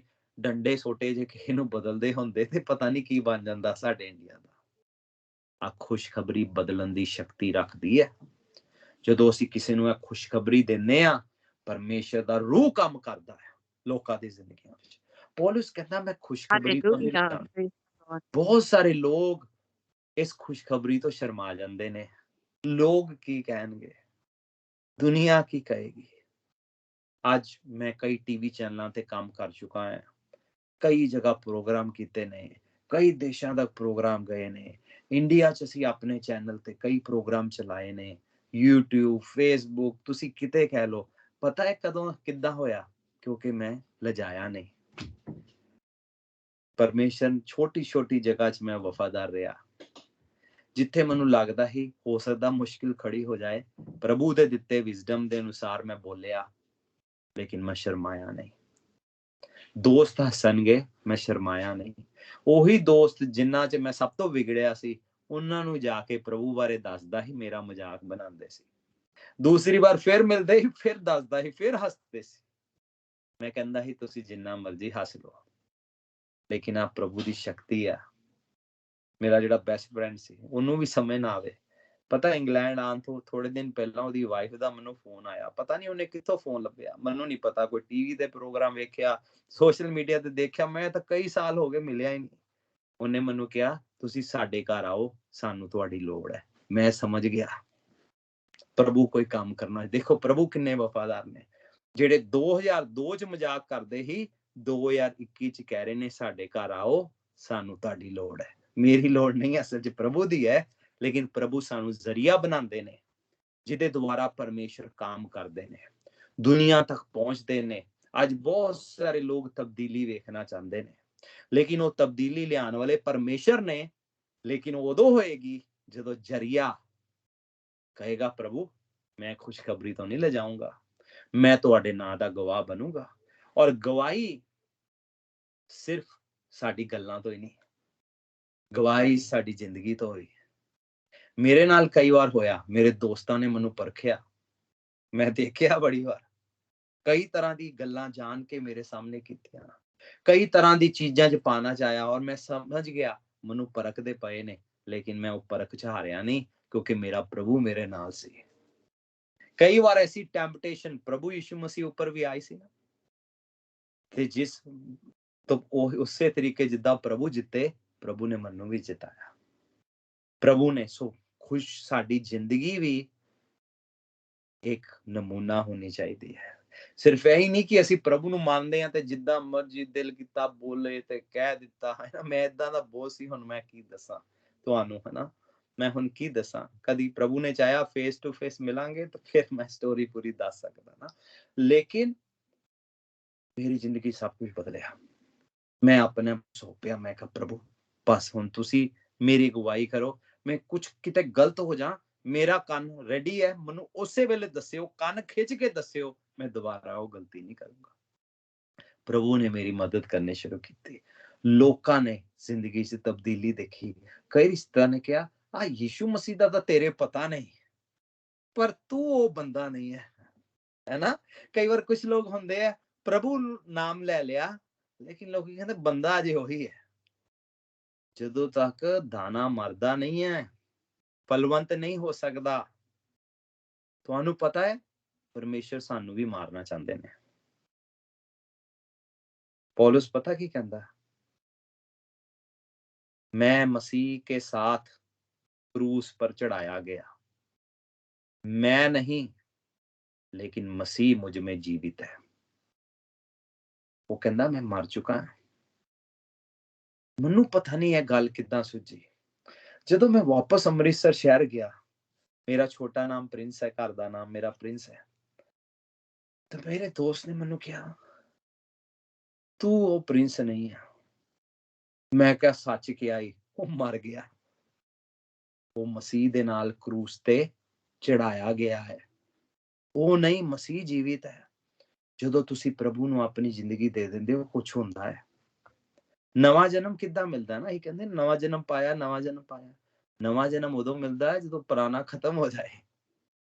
ਤਾਂ ਪ੍ਰਭੂ ਨਵਾਂ ਦੇਣ ਤੋਂ ਪਹਿਲੇ ਪੁਰਾਣਾ ਮਾਰਦੇ ਨੇ। ਜਦੋਂ ਪ੍ਰਭੂ ਨੂੰ ਦੇ ਦਿੰਦੇ ਆ, ਵਿਸ਼ਵਾਸ ਕਰ ਲੈਂਦੇ ਆ, ਤੋਬਾ ਦਾ ਦਿਲ ਰੱਖਦੇ ਆ, ਪ੍ਰਭੂ ਦੀ ਸ਼ਕਤੀ ਉਤਰਦੀ ਹੈ। ਔਰ ਉਸ ਸਮੇਂ ਕੁਝ ਹੁੰਦਾ, ਸਾਨੂੰ ਨਹੀਂ ਪਤਾ ਹੁੰਦਾ ਕੀ ਹੁੰਦਾ ਹੈ। ਬਾਈਬਲ ਦੱਸਦੀ ਕੀ ਹੁੰਦਾ। ਅਸੀਂ ਸਲੀਬ ਏਦਾਂ ਹੈ ਕਿ ਜਿੱਦਾਂ ਅਸੀਂ 2000 ਸਾਲ ਪਹਿਲਾਂ ਹੀ ਬਾਈਬਲ 'ਚ ਲਿਖਿਆ ਹੈ, ਅਸੀਂ ਮਸੀਹ ਦੇ ਨਾਲ ਚੜਾਏ ਗਏ, ਲੇਕਿਨ ਉਹ ਸ਼ਕਤੀ ਅੱਜ ਕੰਮ ਕਰਦੀ ਹੈ। ਤੇ ਨਵਾਂ ਜਨਮ ਤੋਂ ਪਹਿਲਾਂ ਇੱਕ ਮੌਤ ਵੀ ਹੁੰਦੀ ਹੈ, ਇੱਕ ਮੌਤ ਦਾ ਪਲ ਹੁੰਦਾ ਹੈ, ਜਿਹਦੇ 'ਚ ਪ੍ਰਭੂ ਸਾਡਾ ਉਸ ਤੋਂ ਬਾਅਦ ਇੱਕ ਰੈਜ਼ਰੈਕਸ਼ਨ ਕਰਦੇ ਨੇ। ਜਦੋਂ ਪਵਿੱਤਰ ਆਤਮਾ ਦਿੰਦੇ ਨੇ, ਸਾਨੂੰ ਨਵਾਂ ਕਰ ਦਿੰਦੇ ਨੇ, ਨਵੀਂ ਜ਼ਿੰਦਗੀ, नवी सोच, नवा बोलना चालना, नवा उठना बैठना, जिंदगी दा नवा मकसद। प्रभु, मैं जल्दी नाल खत्म करांगा, टाइम हो गया। प्रभु चाहते ने साडा ऐसा दिल होवे जिहड़ा प्रभु दा हुक्म मनण लई हमेशा तैयार रहिंदा। पता है भजन संहिताकार जबूर की कहंदा, परमेश्वर ने एक बार बोलिया, मैं 2 बार सुन लिया। कई बार प्रभु 10 बार बोलते ने, सानू एक बार नहीं कईयां नू सुनदा है ना। मैन और लेडीज थोड़ी डिफरेंट होंदियां ने, जेड़े मैरिड ने खासकर समझणगे ना। कई बार मैं भी मैन टीवी देख रहे और वाइफ उधर पूछ रही की खाना जे, एंड जवाब कोई नहीं आया। And sometime she has to ask again, अच्छा अच्छा हाँ ए बना दे ना। There are times when it happens. कहंदा प्रभु ने एक बार कहा, मैं 2 बार सुन लिया। ऐसा मन, ऐसे कान जेड़े प्रभु दी मर्जी पूरी करन नूं तैयार ने, जो लिखी है और जेड़ी पवित्र आत्मा दी अगवाई च भी होएगी। ਇਹ ਸਾਡਾ ਬਾਈਬਲ ਕੀ ਹੈ, ਸਾਡਾ ਬੇਸ ਹੈ, ਫਾਊਂਡੇਸ਼ਨ ਹੈ। ਔਰ ਜਦੋਂ ਅਸੀਂ ਆਪਣੀ ਜ਼ਿੰਦਗੀ ਇਸ ਫਾਊਂਡੇਸ਼ਨ ਦੇ ਤੇ ਸੈੱਟ ਕਰ ਲੈਂਦੇ ਆ ਨਾ, ਫਿਰ ਪਵਿੱਤਰ ਆਤਮਾ ਸਟੈਪ ਬਾਈ ਸਟੈਪ ਸਾਡੀ ਜ਼ਿੰਦਗੀ ਚ ਅਗਵਾਈ ਕਰਦਾ। ਬਾਈਬਲ ਚ ਕਿਤੇ ਨਹੀਂ ਲਿਖਿਆ 2021 ਚ ਤੂੰ ਇਹ ਦੇਸ਼ ਜਾਣਾ ਹੈ, ਤੂੰ 22 ਚ ਇਹ ਦੇਸ਼ ਜਾਣਾ, ਨਹੀਂ। ਆਹ ਪ੍ਰਭੂ ਦਾ ਆਤਮਾ ਸਾਡੇ ਨਾਲ ਗੱਲ ਕਰਦਾ ਹੈ। ਆਤਮਾ ਅਗਵਾਈ ਕਰੇਗਾ, लेकिन जिंदगी दा फाउंडेशन परमेश्वर दा वचन बेस, वो चट्टान, ओदे ते जिंदगी खड़ी करो, फिर देखना परमेश्वर स्टेप बाय स्टेप। कई बार जरूरी नहीं हर बार तुहानू आवाज आवे, मोस्ट ऑफ द टाइम तुम ही बस अपनी जिंदगी बेस ते रखो, बाकी काम प्रभु दा है। जदों हवा चलदी है ना, पत्ता एक जगह ते पत्ते पए हुंदे आ, वो पता नहीं हुंदा जिधरों चलदी है उधर ही पत्ते नू नाल ले जांदी है। ਉਹ ਬਸ ਪ੍ਰਭੂ ਨੇ ਇੱਕ ਹਵਾ ਚਲਾਣੀ ਹੁੰਦੀ ਹੈ। ਔਰ ਜਦੋਂ ਅਸੀਂ ਐਸਾ ਮਨ ਰੱਖਦੇ ਹਾਂ, ਜਦੋਂ ਅਸੀਂ ਆਪਣੀ ਜ਼ਿੰਦਗੀਆਂ ਨੂੰ ਪਰਮੇਸ਼ਰ ਦੇ ਵਚਨ ਤੇ ਬੇਸ ਰੱਖਦੇ ਹਾਂ, ਪ੍ਰਭੂ ਸਾਡੀ ਅਗਵਾਈ ਕਰਦੇ। ਔਰ ਆਖਰੀ ਗੱਲ, forsake everything, willingness to forsake everything। ਐਸੀ ਚਾਹ, ਐਸਾ ਮਨ ਜੋ ਪ੍ਰਭੂ ਦੀ ਮਰਜ਼ੀ ਨੂੰ ਪੂਰਾ ਕਰਨ ਲਈ ਕੁਝ ਵੀ ਤਿਆਗਣ ਲਈ ਤਿਆਰ ਹੋਵੇ। ਮੁਕਟ, whatever, ABCD, प्रभु मैं तैयार हाँ कुछ भी त्याग के तुहाडे पिछे जिंदगी चलण लई। आओ असीं अपनी अखां नूं बंद करिए। Hallelujah, hallelujah, thank you Jesus, thank you Jesus. प्रभु जी, मैं चाहना हर कोई प्रभु नूं पुकारना शुरू हो जाए। बेशक माइक ऑफ ही रखो, लेकिन प्रभु नूं पुकारो जिथे किसे भी तुसीं हो, चाहे कल्ले हो चाहे ग्रुप च हो। परमेश्वर नूं थोड़ी देर लई, अगले 2-3 मिनट लई प्रभु दा थैंक्स करो। प्रभु तुसीं सानू हमेशा दी जिंदगी दे दित्ती, तुहानू एहसास नहीं है इहदे लई किड्डी वड्डी कीमत भरनी पई। सानू कुछ एहसास है, लेकिन जदों असीं उत्थे जावांगे ना, फिर पता लगूगा इन्ना कीमती है, ਇਹ ਸਾਲਵੇਸ਼ਨ ਇੰਨੀ ਕੀਮਤੀ ਹੈ ਕਿ ਦੁਨੀਆ ਦਾ ਸਭ ਤੋਂ ਵੱਡਾ ਬੰਦਾ ਆਪਣਾ ਸਾਰਾ ਪੈਸਾ ਵੀ ਦੇ ਦੇ ਨਾ ਰੱਬ ਨੂੰ, ਫਿਰ ਵੀ ਉਹ ਹੈਵਨ 'ਚ ਨਹੀਂ ਜਾ ਸਕਦਾ। ਲੇਕਿਨ ਪ੍ਰਭੂ ਯਿਸੂ ਮਸੀਹ ਨੇ ਸਾਨੂੰ ਆਪਣੇ ਖੂਨ ਨਾਲ ਖਰੀਦ ਲਿਆ।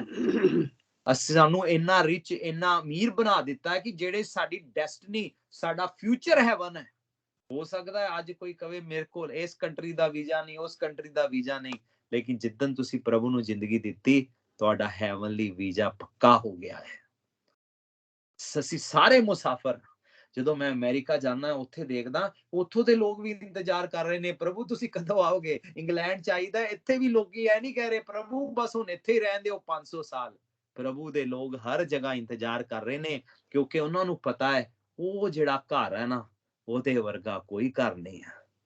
ਅਮਰੀਕਾ 'ਚ ਵੀ ਲੋਕ ਰੋਂਦੇ ਨੇ, ਇੰਗਲੈਂਡ 'ਚ ਵੀ ਰੋਂਦੇ ਨੇ, ਸਾਈਪਰਸ 'ਚ ਵੀ ਰੋਂਦੇ ਹੋਣਗੇ, ਇੰਡੀਆ 'ਚ ਵੀ ਰੋਂਦੇ ਨੇ, ਲੇਕਿਨ ਉੱਥੇ ਕੋਈ ਨਹੀਂ ਰੋਂਦਾ। ਬਾਈਬਲ 'ਚ ਲਿਖਿਆ ਮੈਂ ਤੁਹਾਡੇ ਸਾਰੇ ਆਂਸੂਆਂ ਨੂੰ ਪਹੁੰਚ ਦੇਵਾਂਗਾ। ਨਾ ਉੱਥੇ ਦੁੱਖ ਹੋਊਗਾ, ਨਾ ਦਰਦ ਹੋਊਗਾ, ਨਾ ਪੀੜਾ ਹੋਏਗੀ, ਨਾ ਮੌਤ ਹੋਏਗੀ, ਆਨੰਦ ਹੀ ਆਨੰਦ ਹੋਏਗਾ। ਐਸਾ ਖੂਬਸੂਰਤ ਭਵਿੱਖ ਤੁਹਾਡੇ ਸਾਹਮਣੇ ਤੁਹਾਡੇ ਲਈ ਰੱਖਿਆ।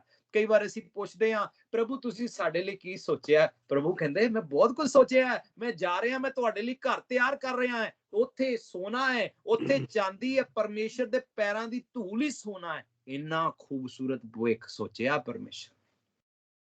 ਪ੍ਰਭੂ ਜੀ ਮੈਂ ਤੁਹਾਡਾ ਧੰਨਵਾਦ ਕਰਾਂਗਾ, ਤੁਹਾਡੇ ਲੋਕਾਂ ਲਈ, ਤੁਹਾਡੇ ਬੱਚਿਆਂ ਲਈ। ਇਹਨਾਂ ਜ਼ਿੰਦਗੀਆਂ ਨੇ ਜਿਨ੍ਹਾਂ ਨੇ ਤੁਹਾਨੂੰ ਜਾਣਿਆ, ਉਹ ਲੋਕ ਜਿਨ੍ਹਾਂ ਨੇ ਆਪਣੀ ਜ਼ਿੰਦਗੀ ਦਿੱਤੀ ਹੈ, ਉਹ ਜਿਹੜੇ ਜਿਨ੍ਹਾਂ ਨੇ ਜ਼ਿੰਦਗੀ ਕਮਿਟ ਕੀਤੀ ਹੈ, ਔਰ ਉਹਨਾਂ ਲਈ ਵੀ ਜੋ ਅੱਜ ਫੈਸਲਾ ਕਰ ਰਹੇ ਨੇ ਕਿ ਪ੍ਰਭੂ ਅਸੀਂ ਤੁਹਾਡੇ ਪਿੱਛੇ ਪੂਰੇ ਮਨ ਨਾਲ ਚੱਲਾਂਗੇ, ਆਗਿਆ ਮੰਨਦੇ ਹੋਏ ਚੱਲਾਂਗੇ, ਤੁਹਾਡੇ ਨਾਲ ਸਭ ਤੋਂ ਵੱਧ ਕੇ ਪਿਆਰ ਕਰਾਂਗੇ, ਤੁਹਾਨੂੰ ਆਪਣੀ ਜ਼ਿੰਦਗੀ 'ਚ ਪਹਿਲੀ ਜਗ੍ਹਾ ਦੇਵਾਂਗੇ, ਤੁਹਾਡੇ ਮਰਜ਼ੀ ਨੂੰ ਪੂਰਾ ਕਰਨ ਲਈ ਕੁਝ ਵੀ ਛੱਡਣਾ ਤਿਆਗਣਾ ਪਿਆ ਉਹਦੇ ਲਈ ਵੀ ਤਿਆਰ ਰਵਾਂਗੇ। ਆਪਣੇ ਮਾਤਾ ਪਿਤਾ, ਭਾਈ ਭੈਣ, ਪਤੀ ਪਤਨੀ ਹਰ ਇੱਕ ਨਾਲੋਂ ਵੱਧ ਕੇ ਪ੍ਰਭੂ ਅਸੀਂ ਤੁਹਾਡੇ ਨਾਲ, ਤੁਹਾਡੇ ਵਚਨਾਂ ਨਾਲ ਪ੍ਰੇਮ ਕਰਾਂਗੇ, ਔਰ ਉਹ ਕਰਾਂਗੇ ਜੋ ਤੁਸੀਂ ਕਹਿੰਦੇ ਹੋ। ਪ੍ਰਭੂ ਅਸੀਂ ਇਹ ਖੁਸ਼ਖਬਰੀ ਤੋਂ ਨਹੀਂ ਲਜਾਵਾਂਗੇ, ਇੱਕ ਵੱਡੀ ਰੋਸ਼ਨੀ ਬਣ ਕੇ ਚਮਕਾਂਗੇ, ਔਰ ਇਸ ਖੂਬਸੂਰਤੀ ਨੂੰ, ਖੁਸ਼ਖਬਰੀ ਨੂੰ ਦੂਰ ਦੂਰ ਤੱਕ ਪਹੁੰਚਾ ਦਾਂਗੇ।